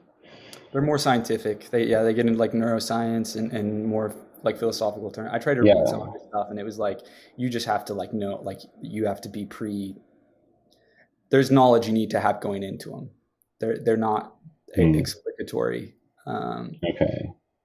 Yeah, that makes sense. Experience. At least the stuff I read was like, if I knew what this terminology meant, maybe I could understand what he was talking about, but it was extremely difficult. It's like arriving into a discussion when it's like halfway. Right, exactly. What do we think of the other, I don't know, what other characters do we want to highlight? Any particular plot lines or moments or scenes? When the dragon says Kellhus is named after someone, did he mean now Kellhus? Is that who he's named after? Okay. Yeah. That's who he's named after. Yeah. Kellhus didn't do much either. No. In the end. Yeah, I expected him to have more of a role, and he didn't. Yeah. But there was something interesting about how he and Serva were practically twins, and they were sort of skirting the edge of caring and not caring enough, of having emotions and dealing with that kind of like Teliopa, which kind of made me like her more, Serva. But yeah, I'm curious to see if they've both survived, where that goes, if and when the next series comes. I would like more time with Serva, like not from Sorvil's point of view. Yeah, she's an interesting character. I don't know where she would go next, particularly in an apocalypse. Particularly without her father, because like everything she was doing was right for her father. Right. Same thing with Kellhus. Like their entire lives have been based around this, and now it's no more. What do you do? That's some existential shit right there. You know. Yeah. I mean, that's what would be a good person to talk to, because Akamian had to deal with that. I mean, he went and found something equally as unhealthy to get obsessed with, which was their father. Yeah. What do you guys think of the fact that this was like many other prophecy stories, in that Kellhus caused the second apocalypse by trying to prevent it? Because if he never went to Golgotha, but again, did he have any agency at any point? Not to do it. I think it's a classic Greek tragedy. I love it. I think it's great. I mean, we've seen that influence from early on. Bakker wears that on his sleeve, and I thought it was artfully done. And it, like the best of them, it is still surprising how it all plays out. That's the thing, is like, even knowing that they were going to fail, I had no idea how they were going to fail. And that was what was so compelling to read about, and was great. And knowing I went in like fully convinced Kellhus was doomed, was going to die, but I just had no idea what, what exactly that was going to look like. And it was great. It's kind of wild to think that some random skin spy dusted him, but that, that's how it goes. Then it was just an accident, technically, right? Like, Kellhus was there. Like, he was not. It is both an accident and not, and that Kellhus needs to be in front of him to prove his shit and to fuck with him, basically. And the skin spies meant to kill him, but it wasn't. None of that was supposed to, like, Kellhus. It was not some grand plan by someone that was like, "Oh, I'm going to do that and do that, and it's going to happen," right? It's like, as he said, it's like a death of meaning. There's no meaning to what happened. There's no grand revelation or arc, or the good guys win or the bad guys win. It's like things just happen, right? It is like intentionally anticlimactic for a man who's lived such a great life, not a good life, but a great life, right? And which is a major theme in the series, right? That these heroes are not good people, right? These like classic people who are lionized. They do great things. They are epic. They're inspiring, but they are not good people. They are deeply, a lot of the things that make them great are like acts of horrors, that they commit. And none of them really die for a reason. You know what I mean? Yeah. They just die as a byproduct of someone else manipulating them, or just like, they're not dying for some. I guess they think they're dying for a bigger cause, but right. It's not the hubris, really. Right? They're hubris of. Their deaths have no meaning, right? They're just deaths. Right. There's no redeeming quality to a lot of their deaths, right? It's not like they're trying to save someone. They're not trying to. How did Seswatha die? Did he just die of old age? Seswatha, I think so, because he had to go through the whole thing to create the heart, which in my mind is kind of like some Amiola sort of shit. With his soul, maybe his soul is still there. Some part of his soul is still there, I feel. But did you guys read any theories about why Achaemenid saw different dreams towards the end there? That's another thing I didn't even think about. Yeah, what the hell is up with that? No, I hadn't read anything about that. Okay, we have to add it to the list of things to research. Well, I have a fear of why he sold Nakayuki, right? Which I think I already explained. Mm-hmm. Can you repeat it? I've forgotten what you said. I think it's something to do after the no-god died. Seswatha went and took part of his soul from the, sarcophagus or something, and then he put it in the heart, which contains part of his soul, and I guess Nakayuki's soul, something like that. He got some part of his soul and put it in some way, or maybe because it's his son. There's some connection there, and then the souls went into the whatever is called the black heart, whatever it is. And that is some sort of Amiolas, because it acts in a similar way, right? If you think about it, it's sort of a melding of souls in some way, right? Here is kind of tied to that a theory. What if this is like a lot of the visions of the future, really just the future echoing back, and the impact of the future echoing back upon the past, and so. Achaemenid's visions are visions sent back from the no god in the future. Maybe not even intentionally, but like the what am I, who am I sort of deal, that phrasing that keeps like echoing through time, that it's like the no god's existence echoes across the souls of like the people. But why would Achaemenid have a special connection with a no god to be able to see That's what I'm saying. So the hole in this, the mystery is that Achaemenid in some way does have some sort of interaction or connection with the no god in the future in this theoretical third series that leads to that then echoing across time through then of course now Kayudi, who's obviously connected to the no god for obvious reasons, and then the part that would lean into this is if we get a third series and Achaemenid starts having visions of Kellhus, would then sort of tie into that, but I don't know. Could also see it being some way of the gods, sending, affecting Achaemenid, and they get revealed in the third series as something that happens in the past. I could also see that. For sure.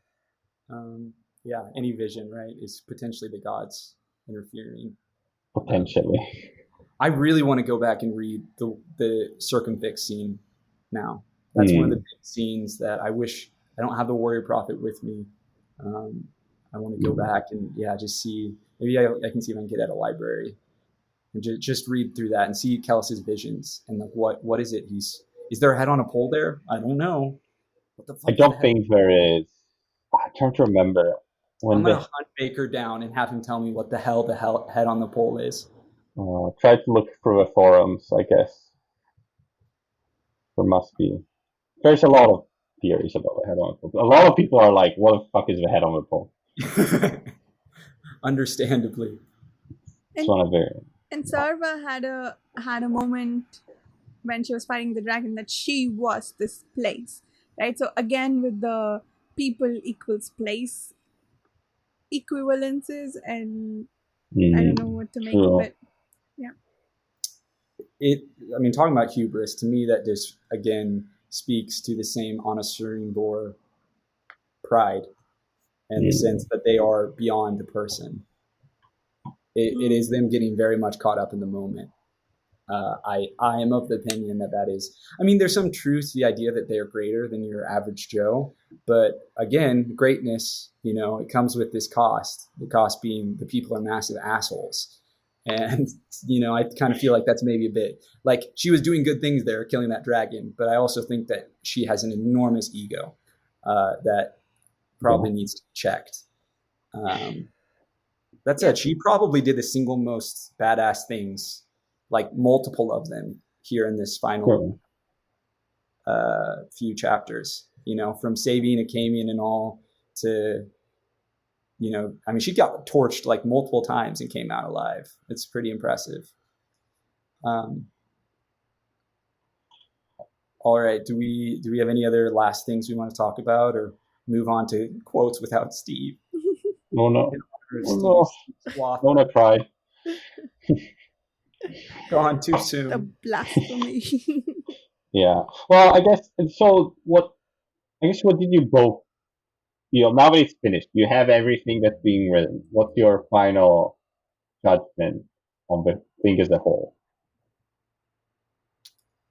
I loved it. I felt like the series is very much... It's weird in that I feel like the series very much is a lot of the critiques of it. Like, I feel like a lot of the criticisms you hear are absolutely accurate, but they also are lacking in nuance and fail to mention the ways in which it is great and the ways in which it is more than that, and the way those flaws are sometimes one part of a larger picture. I think one of the obvious ones that we came back to frequently was questions of sexual violence and depictions of women. And, in the first trilogy, I really do feel like Bakker failed with a lot of his, Surway, I just don't think was a good character. I'm not sure a reread will change that. I think there are ways of writing a waif and leaning into that without making her so genuinely two-dimensional. On the other hand, clearly, the man is not a misogynist. I do not think the series is misogynistic. Esmond, that alone is she's arguably the most complex, dynamic character in the whole story. So I think, and then he makes a point of pushing back against that with the back 4 books.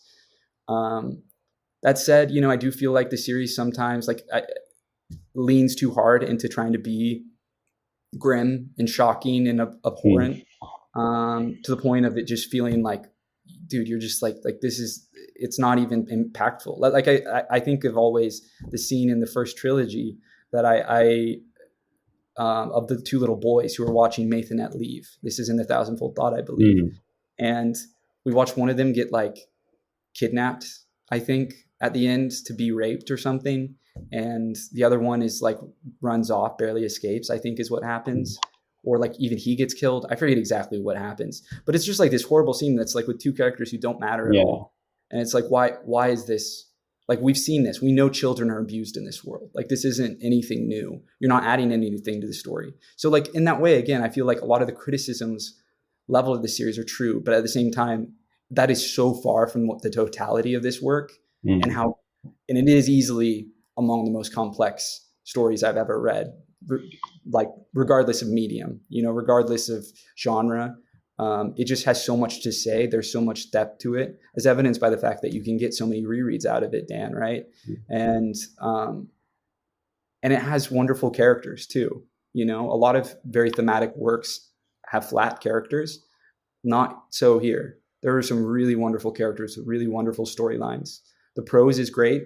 At times it veers into being incomprehensible, but at the same time, it is that same spark that lights, the brightest fire, that creates these passages, I'll never forget, that are so powerful and so compelling. And so I'm grateful to have read it, and I think it's phenomenal, and I wish more people would read it. How about you, Varsha? Yeah, I think I echo a lot of what you said, Carl. I think for me, the writing pulled me in right from the first book. I thought a lot of it was quite beautiful, and that when that works for me, I think what the story almost becomes secondary. And I think this book was also a bit of a, I think, learning exercise for me, in terms of he has these aspects of philosophy that I guess he's trying to explore. And I think he talked about, maybe in the interview that you shared, Dan, on the forum, about how he wanted to tell a compelling story while also being able to, I'm paraphrasing what he said, but being able to explore the philosophical aspects that he did. He wanted to be able to do both, and he wanted to make the story work on multiple levels. And I feel like he succeeded with that ending. You could just read this without trying to follow along, or like trying to I think there's a lot of things that I don't quite know how they work, or where the philosophical origins of things, that you could maybe sit and think about if you want to grapple with that. But also just a very surface level reading of the story with that ending that we got, with all those twists and knots in the story, I think that just works. It's a very compelling story overall, and there are parts of it that will make a reread pretty difficult for me, like the whole thing with the scalding and the eating of the scalding, the depravity there, the scalded, sorry, that was very difficult for me to digest. And I think the running thread of implication in the series, that when left to default devices, to like any pursuit of knowledge must end in such depravity, right? Like even with the last section that we just read, the progenitors created these, I don't remember the sequence of events there, but whatever it was they did in their pursuit of the absolute, to the point where they didn't care about any accountability, they did whatever they wanted to, it led to depravity, which I think is not a very flattering view of humanity. Like if you don't have something enforcing you, like what he called the goad and the heaven thing that makes you behave, that this is what you would default to, I think that is a running thread which I don't agree with. But the fact that I can think about it and argue with that makes a book very interesting and important to me, even when I don't fully agree with what it is saying. So yeah, I think overall I'm like really happy to have read it. It might be a while before I forget enough about the Scalded to reread it, but I think it did make for a very good reading experience to be able to think about it and talk about it with you guys as well. Yeah. I think one thing with the world is like, it's kind of him showing, well, see what happens to society when kind of women are relegated to such a, like they have no power and they cannot affect anything. Like that's kind of a ways also that it's kind of in a way not misogynistic, in a like very convoluted way, in showing that, okay, this is what would be a very patriarchal society, an extremely patriarchal society, and see how shit it is, I guess. Right? Right. both makes sense and it doesn't, because where is he? I feel like to make that point, you also have to give me an example in your world of a place where women are doing well and therefore people are good, right? Like if that is the point that is being made, then there are no pockets of goodness, if that makes sense, other than like Mimara and Esmenet seeing each other as these angels who will go to heaven. There aren't pockets of goodness in the world that are female driven or any other way driven. So like where is the redeeming factor, I guess, is my question. Yeah, I was going to say, I feel like you're almost talking about two different things here, although they are related in that, like, I agree with you that, like, what's the phrase, Dan, that like showing something is not endorsement. Like, I know what you mean. You know the phrase that it's like, like for another example, it's like Lolita is like a book about how like fucking gross this guy is, even though we see it all through his, he justifies it, right? And I think he gets with the little girl in the end. Some people miss the point. Right, but they miss the point of that, right? Fight Club is like a similar story, although that's even more on the nose because it's like with how it ends. Anyway, and I agree with you. I think that is definitely the case. I do think that there is a part where you could say, well, if there are no women shown strong, like in any, like with any depth, then it would be even more so, right? Misogynistic, and it would fail to really maybe get that across. But like you have Esmenet from the get-go. And so even though she is the only one, I feel like in that first trilogy, she does exist. And then the second series, I feel like really elevates it. So you do have like powerful women and powerful women organizations. We see things from Yatwar perspective, and then we see the Swayali sisterhood, and we see Mimara and her journey, and Esmenet now as this empress and how she makes use of her power. And so I feel like the second series in particular does a much better job at kind of showing the spectrum, and adding a lot more nuance. The things you saw about, including talking about, which he does do in the first series, about how the ways that women can do terrible things too, right? And it's not just all the violence being done on men, but the way that they can perpetuate that violence. But it's also, you need to realize that even if women can be empowering specific circumstances, that doesn't change the framework of it being a patriarchal society, which also affects these women, right? And that's highlighted, I think, most powerfully in Esmenet's storyline, right? That she is the empress and she has all these moments, but like really she's only able to act through Kellhus, right? And even then, and then when that starts to get threatened, when that gets taken away, she's suddenly powerless again. Yeah. And she wants to do the different things sometimes, but she's like, shit, I need to keep power. I need to do the bad thing because, right? That's what society expects. That's what the world expects. In terms of what you're talking about, Varsha, and it's a thing that I struggle with the series too, is because it's bleak, right? And a lot of the characters do really terrible things. The pocket of goodness that I found particularly interesting with how the series ends is that quiet. It's literally not quiet, but the birth, right, of this baby being born and this little family reuniting, and for all the horrible things they've done to each other, they decide to stick together, right? And Esmenet has every reason in the world to reject Akamian in that moment, but instead she welcomes him and in fact scolds him and is like, you need to help this woman because she is, birthing your child. And I thought that was a wonderfully heartfelt. I really wasn't sure how that was going to play out. And I actually felt that it played out in a relatively optimistic way, which I did not expect because the first trilogy did not end, I felt, with any ray of hope at all. It really is bleak, and which was fine. Like, it was a great ending. But this, I felt like, actually had much more heart and hope inherent in it, despite the fact that the world is literally ending. So, but just because the characters seem to reach a point of like maturation and emotional, just compassion, they felt things for each other and they were there for each other in a way that was very selfless. And that spoke to, I think, the better parts of human nature, which is, I think, in some ways what you were getting at is right, where it's like the series is so consumed with how horrible humans can be that it doesn't very often stop and pull back and talk about the ways humans can actually be very good too. because that absolutely exists, right? It's not an either or thing. It's both. Both are true. Yeah, I think you've stated it exactly right. It is an unmitigating look, in my opinion, of just how horrible we can be to each other. But and yes, I do like the Espinette Mimara Akamian moment. That was a very nice ray of sunshine in all of it.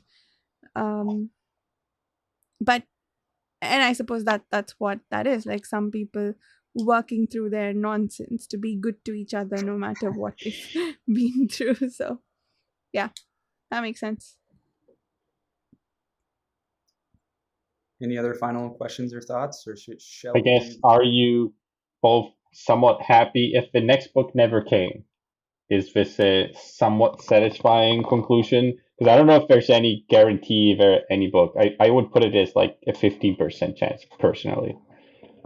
I Maybe less. Would come to terms with it. It certainly wouldn't be as frustrating to me as never getting the rest of A Song of Ice and Fire. Like, I feel like this is an ending.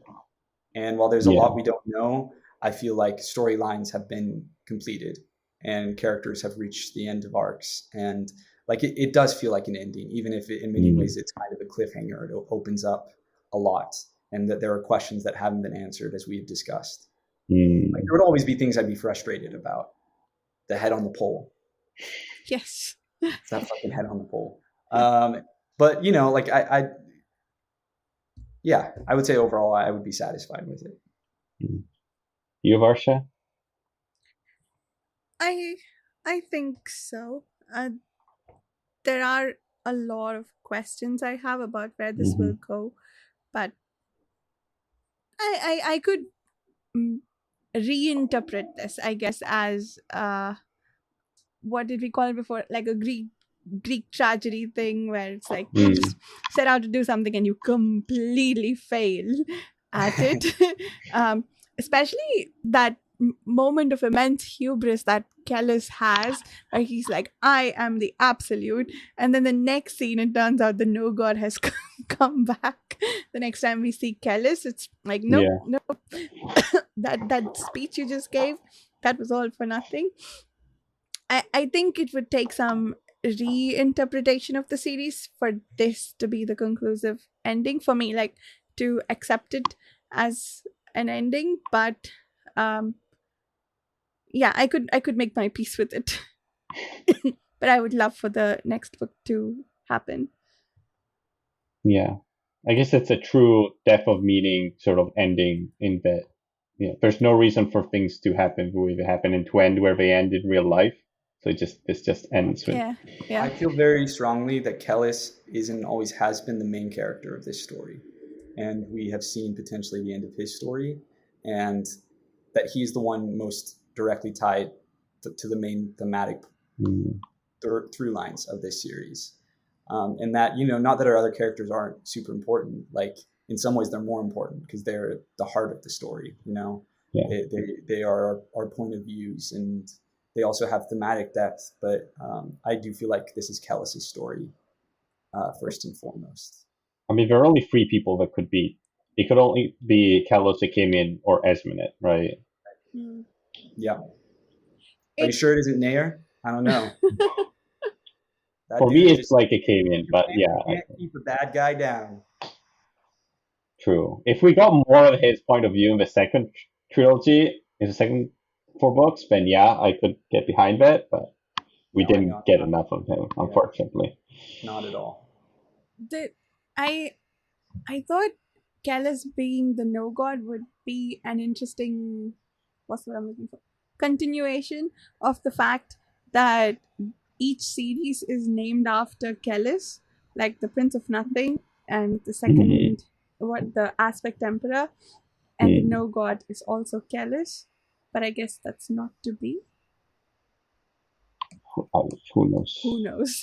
Yes, of course. I would not be surprised by anything, but if he actually wrote more, it actually ends up happening. You have to backwards theorize now. How can the no god still be Kellhus to make that work? I I don't know, with souls that like inhabiting. I don't know, maybe Kellhus put his soul in Kelmomas. Who the fuck knows?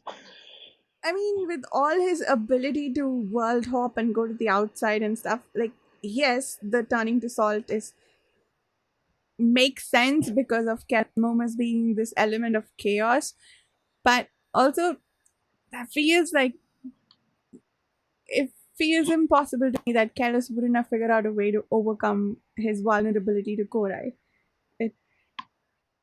I mean, Not that he's not turned into salt at the moment, like the soul, maybe he's found a way to soul hop with bodies or something. I was going to say, is like, I don't feel like Kellhus could find a way just by the literal limitations of the rules of the universe to like avoid getting salted if Korai touches him, but maybe have a way to survive death, essentially. And that I agree with. That I think he has to have contingencies in place. And he did he maybe. say something about having conquered death? I forget. But I feel that it was because of his plan of sort of ascending. I feel because he seemed pretty in the final, discussion. He was like, "Oh, I'm gonna be, I'm gonna go. Yeah, I'm gonna go to afterlife, but I'm gonna rule there. I'm not gonna be, falter." That seems like an obvious thing, but it was totally not on my brain to think that his plan this entire time is to conquer hell. I was like, oh, fuck. Like, yes, that makes sense. Of course that's what your plan is. But for my brain, like, that wasn't even on my radar. Yeah. Because if you think about it, it's really kind of the only solution. Either that or close it from the outside, right? That's the only real... Like, you do the consult thing, or you conquer it and just don't let it work the way it has been working. Or I think he's just wants it for himself. I don't trust Kellhus. I don't trust that guy. That's valid. To me, it's hard to tell how much how selfish is he genuinely, versus how much is it that because selfishness almost requires more like he certainly has a lot of pride, but is he a genuinely selfish person? Like. I don't know. I don't know about that. I think he does genuinely believe, I think he has a very real Messiah complex. But this is what's great about Kellhus is we don't know for certain. So all we can do is interpret his actions and we can debate about it, right? Like there is no right answer here because it is so unclear. It's not like a Kamian or Esmenet where you can pretty clearly lay out, who they are. And there are depths and there are layers, but Kellhus, he has those, but we don't know them. We don't fully understand them. And so it's impossible to say for certain. We are just we see the results, but we don't know what came before. Kellhus' soul is the darkness that came before, which we don't have. Does he love Esmenet? I think he does love Esmenet. At this point, I think that he genuinely does that. But that seems so weird. It doesn't seem to fit. But we don't know what moves his soul, what makes him do what he does, right? It's interesting. Oh my. I got the impression from that last speech that he gave to the Mangekka sorcerer and the Dunyain that he did whatever he did for himself, not for the survival of the world. That if that happens, that's a happy side effect, but that wasn't his goal. Saving the world wasn't necessarily his goal. It was to attain the absolute, and he decided to do it this way. That's the impression I got, but I'm trying and failing to remember what it was that made me think that. Part of my issue with that scene too is because it is to me unclear exactly who is talking all the time. So when is a joke in charge? I think it's clear at a certain point when he's taking over, and I think it's clear pretty early on that Kellhus is still talking. But there's at some point there's changes being made, and I think, with again going back to Kelmomas and Samarmis, there could have been a lot of switching back and forth throughout that dialogue, so that it's hard to say for certain. Right? I feel like the parts where Jokui's talking, they're bolded or something, or in a different script. I think because it must be there must be something conscious Kellhus does to be like, okay, now you can go through me. I feel. Voice changes. Yes, that is very clearly a Jokely, but I think a Jokely sometimes speaks before that. I think it's like with his appearance, like a Jokely inhabits him before the appearance fully. Like I think that I don't know that that's the. I mean, I don't know. I would have to read it closely again, Yeah. see if like it is very clearly like this is when a Jokely talks. This is when Kellhus is talking. Yeah. I don't know, but I got the sense that like before, like there were several lines I feel like when a Jokely was like transforming into him, that like it was a Jokely talking, not Kellhus. Just the way he was speaking to them, and it wasn't bolded yet at that point. I feel like Kellhus's idea was like a Jokely would get the souls in the inside, and he would get what's in the outside. I think from his speech. And from what we know before, right? Because he talked to Jokely in like several sequences in previous books, right? Saying like, "Oh no, you can't have this," or whatever. Or who? No, it says who better to give like the grain than the person cultivating it, or something like that. There is one of those sequences where he's like, "Oh, I'm not going to give you the grain," and then he's like, "Oh no, who better?" You need to go back, I guess. Was it in these 4 chapters or was it before that? No, like 2 books ago or something. Oh. One of the visions he has where he's talking to a Jokely in the outside. And he like a Jokely's under the tree or something. There's a gold under the tree, and they're talking about the granary and souls being the grain. Oh yeah, I remember that. And be something he'd protect the grain from being destroyed. So there was some, metaphor like that. And then the person who's supposed to protect it, then he's like, "Oh well, who better to, give it away, I guess, than the person tending it." Something along those lines.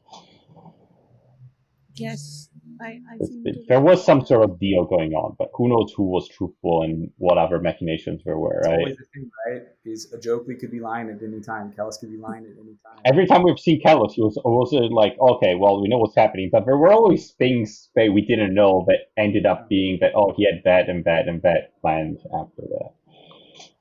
So I guess one thing I didn't ask is like, what did you know, like, well, I guess the inverse fire, right? That's also something that was mentioned before, and that we actually get to know finally what it is, because that's also what now Coyote sees when he goes through the golden room in the previous book, right? And that's why, everyone that sees it just goes to the side of a console, because it shows you like in eternal torment in hell. Yeah, that's terrible. I mean, that was cool. That was a cool reveal. I was a fan of that. I feel like I don't have a lot of thoughts on it though. Like other than like, that makes sense. I think I read that all the people that see it get corrupted because they see themselves in hell, because all the people that go there to see it are all like, how to say, they're not nice people. Or they're very ambitious people. They're not just like, I'm a nice person that doesn't have huge plans or whatever, right? And that's why they see themselves damned in hell. And maybe if it was just like I don't know, Esmond wouldn't see herself damned in hell, I guess. Because it's just some sort of continuum that shows you the future about your soul that's still connected to the outside in some way. Because as we know, there's no past and future. Yes. But yeah, apparently that was how they were converting everyone. So Kellhus didn't go to hell then because he didn't see himself there, and that's why he wasn't affected by the inverse fire. Yeah, I guess he saw himself somehow reigning in hell or whatever, some other. He must be. What does salting do to your soul? Do you still die and go to hell? Or do you just get trapped here somehow? I think Bakker said that salting is like an unintended effect of. It's not like a crucial part of what the Kori do. It's just something that happens, but it's not. It doesn't mean anything. So what does the Kori do? I think it just reassert reality the way it's supposed to be. Okay. I think salt in the process. If I remember It's correctly. oh shit, what was I going to say? I don't know. My brain is slowing down. I guess, while you're thinking, what I would really like?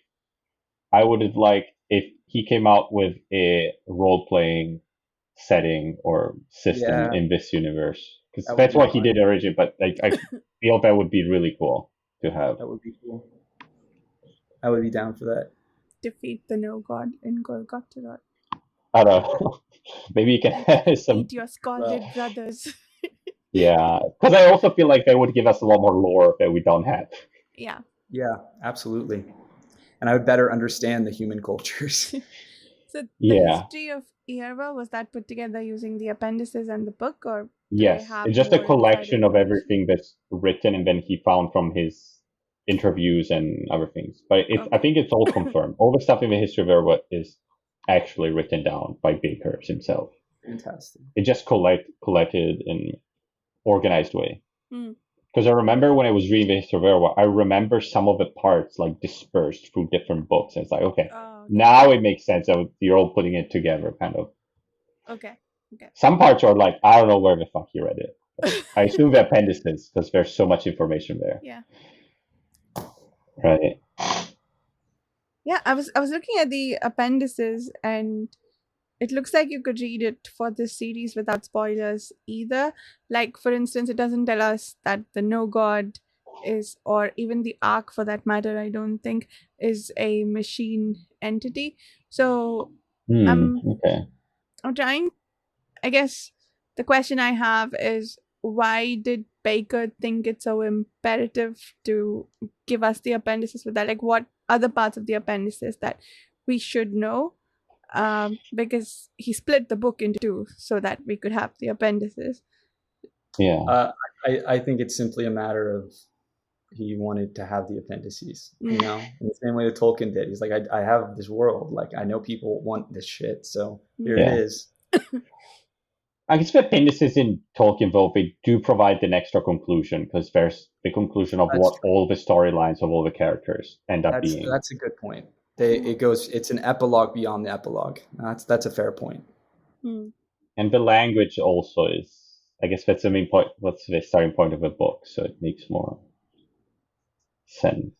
But I haven't actually read in detail the appendices, so I'm gonna do that and see if there's something else I don't know. Yeah. I'm for sure gonna read these. Yeah, I'm gonna read It'll be a process. Yeah, but I feel probably some of that stuff I read in random forums at some point. I'm sure. If it's relevant. Yeah.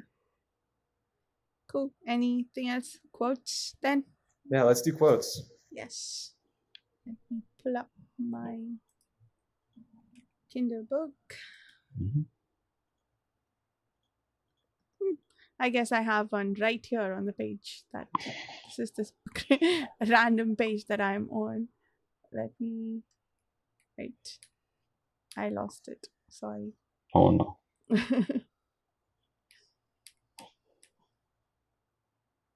Well, I'll just start by saying, I'm a big fan of these epigraphs. Chapter 17's, the more cunning the lie, the more it exhibits the form of truth, the more it lays bare the truth of truth. So do not fear the scriptures of other men, to drink deep from the cup of lies, as the cup of lies is to grow drunk on truth. This is from Epistles, one of the books within the Tusk, the Book of the Tusk. And what's interesting about this is it essentially takes what I think begins to be sort of an interesting philosophical idea, and then of course warps it to make it this religious treatise, of like, this is, It's interesting that it's in the Tusk, though. I would have thought it would be interesting if it's in the Tusk. I would have thought it would be more like a proverb or some philosopher's. Well, that's what I feel like the first part almost would be, right? It sounds like something the Genesis would say. And then it's the second part that makes it, oh, yes, this is a religious text. Yeah. This is telling you how to think and what to do. Yeah. Yeah. Nay, the world is not equal in the eyes of the God. That's True. nice. Yeah. Oh, to smother sight is to strangle hope, for direction is the bounty of vision. I don't remember what the context was for this. But it was in the middle Unfortunate of a for battle the scene. people that don't see. But Yeah. let's hope it's not true. No, I don't think it's about being, or I don't think it's about being blind. I think it's about not having visibility into what's happening in the battle. That makes sense. Yeah.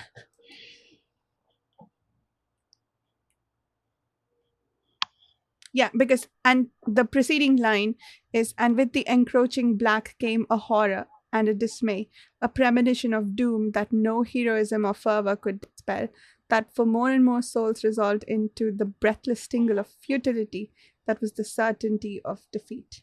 To smother sight is to strangle hope. So while you're in the middle of looking at something and feeling hope, to have that surrounded by blackness, I think that is what it's commenting on. Let's see. What else? Do you have any, Dan? I would if it wasn't so annoying to get quotes on Kindles. Oh. So. I'm literally scrolling page by page. Yeah, a lot of the time it's like, I should have highlighted that, but... Page 442. This gets at what we were talking about earlier about Akamian. The line is, apocalypse was his birthright. Goes so hard. Just so hard. There's pathos there, so it's not just like, it doesn't just sound badass, which it does sound badass. Like, there's emotion there. And I'm pretty sure Bakker's probably not echoing off of this quote, but there is a quote from a famous freedom fighter in India, like during the freedom struggle, who said, "Swaraj is my birthright and I will have it. Swaraj is independent rule. And but apocalypse is my birthright." Like an echo of that. Very, very grim though, like apocalypse, like the end of all things is my birthright. Yeah. It is, yeah. And that he's whatever control he has, like, the doom of it, the sense of doom that comes with that knowledge, right? That he's destined to deal with something that will bring about the doom. But I guess that's his life, right? Because he's a sorcerer, so he's destined, whatever he does, to be damned. Like, there's nothing he can do. Like, he's doomed from the start. That's true. That is true. So maybe, and so here's why the whole sorcerer, like, damned by default thing isn't sitting super right with me for this world, because let's say Akamian does manage to save the world, but the fact of his being a sorcerer would still damn him. Yeah. And there is nothing he can do to redeem that. Anything he does as a sorcerer will only make his damnation darker. By the way, did we? Go ahead, sorry. I was just going to say, that's the inherent, injustice of this universe, the horror of it. It's the horror story, the cautionary tale. And you could just leave it at that. But I do think that there's a chance that an additional story does have them rewriting reality to undo that. Either to rid the world of magic or to undo that cost of magic. Yeah. Did we talk about the fact last week that when Akamian looks at Kellhus, the mark he bears is heavier than what he saw on Nilgekus? That was really something. Like, what Nilgekus accumulated over millennia, Kellhus has in 20 years. That's what happens when you go to the outside. You're really cooking on like hyperspeed. Well, he also did invent a new school of magic, right? The witches school? Of the metagnosis. Because magic is not just gnosis, it's metagnosis. It's like an extra level. I think in the appendices it specifically mentions this separate thing from the gnosis, and people also mention it. So with the 3 layers of meaning, not just the 2 that the Gnostics. I think something like that, right?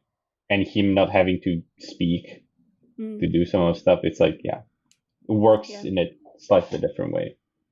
I feel that would damn you, I guess. Mm. What is I want to underline, what do you see? Mm. A question we've had from book one that I think gets at that very simple sentence, I think is the core of so much of this series and what it's about. So I just wanted to highlight, what do you see? I guess shivers every time I read that. I'm like imagining it in real life, just wondering what is like not understand complete, because even now I don't understand what it means. Like, and that's what's the most scary always, like not understanding anything and seeing it happen. Yeah. Yes. And Yeah. experiencing it without knowing Yeah. who you are, probably. Yeah. Well, I'm glad not being in that world, but Yeah. I guess I don't know enough about the metaphysics of this world to guarantee that it's not the same in our, but I What have I no can say proof. about another gram, another sprinkling of hope and light here in this ending is that the series likes to subvert and challenge and critique a lot of classic heroic tropes. But Surwa, talking about it, she gets the classic heroic moment, and apparently she even survived it. It would have been sufficiently heroic and good and great if she had died killing the dragon like Beowulf. But she apparently lives past that. So that is, I think, a moment of hope that this, young woman, this girl, she's a teenager, does this great thing and is given, the flaming sword and takes the monster down, kills the dragon. She does do that. Mm-hmm. Skutula, the black vomited hell. I had that highlighted. Cthulhu. Skutula. I don't know how are you saying the dragon's name. I called him Skutula. Yeah, I guess so. Not as cool as his demented buddy, the first of the dragons. Oh, yeah. His demented buddy was less of a perv, so. Oh, yes. Well, there weren't females around him then for him to express his perversion. That's a good point. I shouldn't put him on a pedestal. He would disappoint me. Never meet your heroes, folks. What do you think Kellhus meant when he said, I have mastered temporal power? Meaning he can see God, everything? Seen across time. Yeah. Yes, that makes sense. And that was interesting that immediately after that, he puts his hand through the holograms and they go right through. And Malloy is like supremely confused. Like he said, I've mastered temporal power. So I thought he went into some additional dimension where he can walk through things now, and it turned out it was just holograms. So like that was cheap compared to what I was starting to imagine. There's no limit to what he can do. No. In your mind. No, I was trying to make sense of the mastering temporal power, what that means. And yeah. But can you imagine like reading this ending without having our discussions and the first time and you're like, oh, what the fuck is going on? And without knowing that the appendix is so long, like when you're just reading the first time around it, I was like, what? This is ended? I was like, I went back and forward. I'm like, is my Kindle copy corrupted? Do I need to put a new one? I think I would have been frustrated. I think that was me, especially because it almost feels like it ends on a cliffhanger. But then like sitting back on it for a couple days, I would have been like, okay, that was really good. And then I would have read obsessively about, is Bakker going to write this No God trilogy or duology, whatever it's supposed to be. Yeah. I guess I still had hope when I read it. Because it was a while ago. It was a decent while ago. At least 10 years ago, I feel. Has it been 10 years since? I don't know. I think it's been like, when did it come out? I think it's it's like it is like 10 years ago now, I think. Published. I think. Why doesn't it say the publication date? 2017. 7 years ago. Okay. Yeah. I guess I probably read the first trilogy 10 years ago, and then the second one I waited until the end. But it's still been a while. 7 years. Very. What are your final thoughts from joining us on this journey, Dan? Yeah, some of the stuff I didn't think too much about the first time, right? And I didn't explore, even in my mind, some of the philosophical implications of the characters, and especially like going deep into actually the characters. I was not on my own. I didn't go too much into it. A little bit, obviously, but and some of the theories I didn't think at all before. So there's a lot of extra stuff, I guess, and a lot of like, oh, it could be that, or I never thought about it, right? Mm.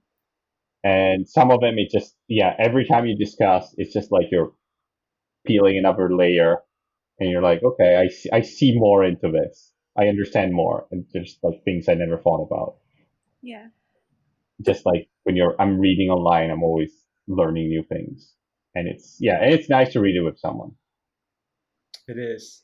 'Cause That added so much to this experience. I'm so grateful for this. It really has been very special. I've never found anyone in real life that read it / enjoyed it. I think I've talked to a couple of people that read the first book or second book, and they're like, I hate this. Yeah. Which, again, I think it's completely valid. Yeah. It's not for everyone. I don't think I've met anyone that actually read it and enjoyed it. It's very niche. I would call it at this point, it's like a cult series, I guess. Yeah. Right? Yeah. But I don't see it becoming anything more than that at any point. I think it could reach though that like Blood Meridian level of like it has a surprisingly large audience, but it is still divisive. But I think maybe fantasy these days could do it. I think there's a blog post of him saying something like, "Oh, fantasy is the new literature because you can explore things that you cannot explore with." So him trying to give more legitimacy to fantasy because right now it's not like fantasy never won a Nobel for literature or whatever, right? Well, they do, but they just like they're then called like magical realism. Or I mean, you're really talking like the epic fantasies, right? Yeah. The Lord of the Rings, which is one of the big ones, but even then is kind of I think associated almost as like a kid's story. Yeah. I don't know if like even sci-fi ever won like Nobel of literature or any. Ishiguro, some of his Maybe? books are arguably sci-fi. Definitely Never Let Me Go is sci-fi, I would think. Okay. But yeah, I think like epic fantasy is not, it's considered a lesser. Lower brow. No, definitely. Right. So he's sort of, but some of his posts are a bit, when I'm reading them, I don't know, I read a Reddit post about, with a silly cartoon of him talking with, what was it? He was like talking with some woman at university, and the woman was like, "Oh, what do you do for work?" And he's like, "Oh, I write epic literature or stories in our world." It's like, "Oh, nice, very nice," kind of condescending. And then he goes back home and writes, "Oh, epic fantasy is the next level of literature." Blah blah blah blah blah. Very salty. Well, some of his posts now read a bit like that to me, but I can see where he comes from. Absolutely. Yeah. No, I mean it is. The stigma is real. I mean, just the size of the readership for non-genre fiction is much bigger, I think. Like a book that doesn't do well is bigger. I don't know. Gets more reviews on Goodreads than like a contemporary fiction that's just average. I think has a lot more reviews on Goodreads than a very good fantasy book too. Yeah, but like the stuff that literature, I guess nerds or elitists read, I don't think gets a lot of it reads, I think. I think it depends. Like romance books, that is a genre. They're very much genre fiction, and they are the best-selling books in the world and have been for a long time. So I don't know that I agree with that. I actually think that part of the reason that they feel elitist is because their books don't sell as well. Hmm. Okay. Yeah, maybe. Maybe I meant non-fantasy and sci-fi. Yeah.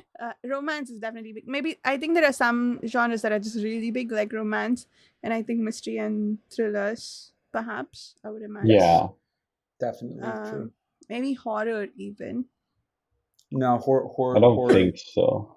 Horror sells even worse than fantasy. It's seen a resurgence in the last couple decades, but it's not on the same level.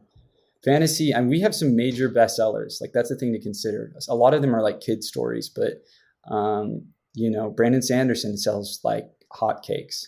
It really is like. I mean, Harry Potter, Lord of the Rings, right? Like, all the biggest movie franchises are like fantasy in a sense. That's true. Avatar, the Maybe MCU. just publish your book, but don't call it fantasy. That might get. Oh, he's gone. His battery finally He's died. Oh no, we need to wait for him to finish it off. Yes. But I don't think that fantasy is. Fantasy is a lot more mainstream now. It is now. I think maybe the more popular romance fantasy books. I refuse to call it romantasy, but maybe those are bringing in more readership to fantasy as a whole.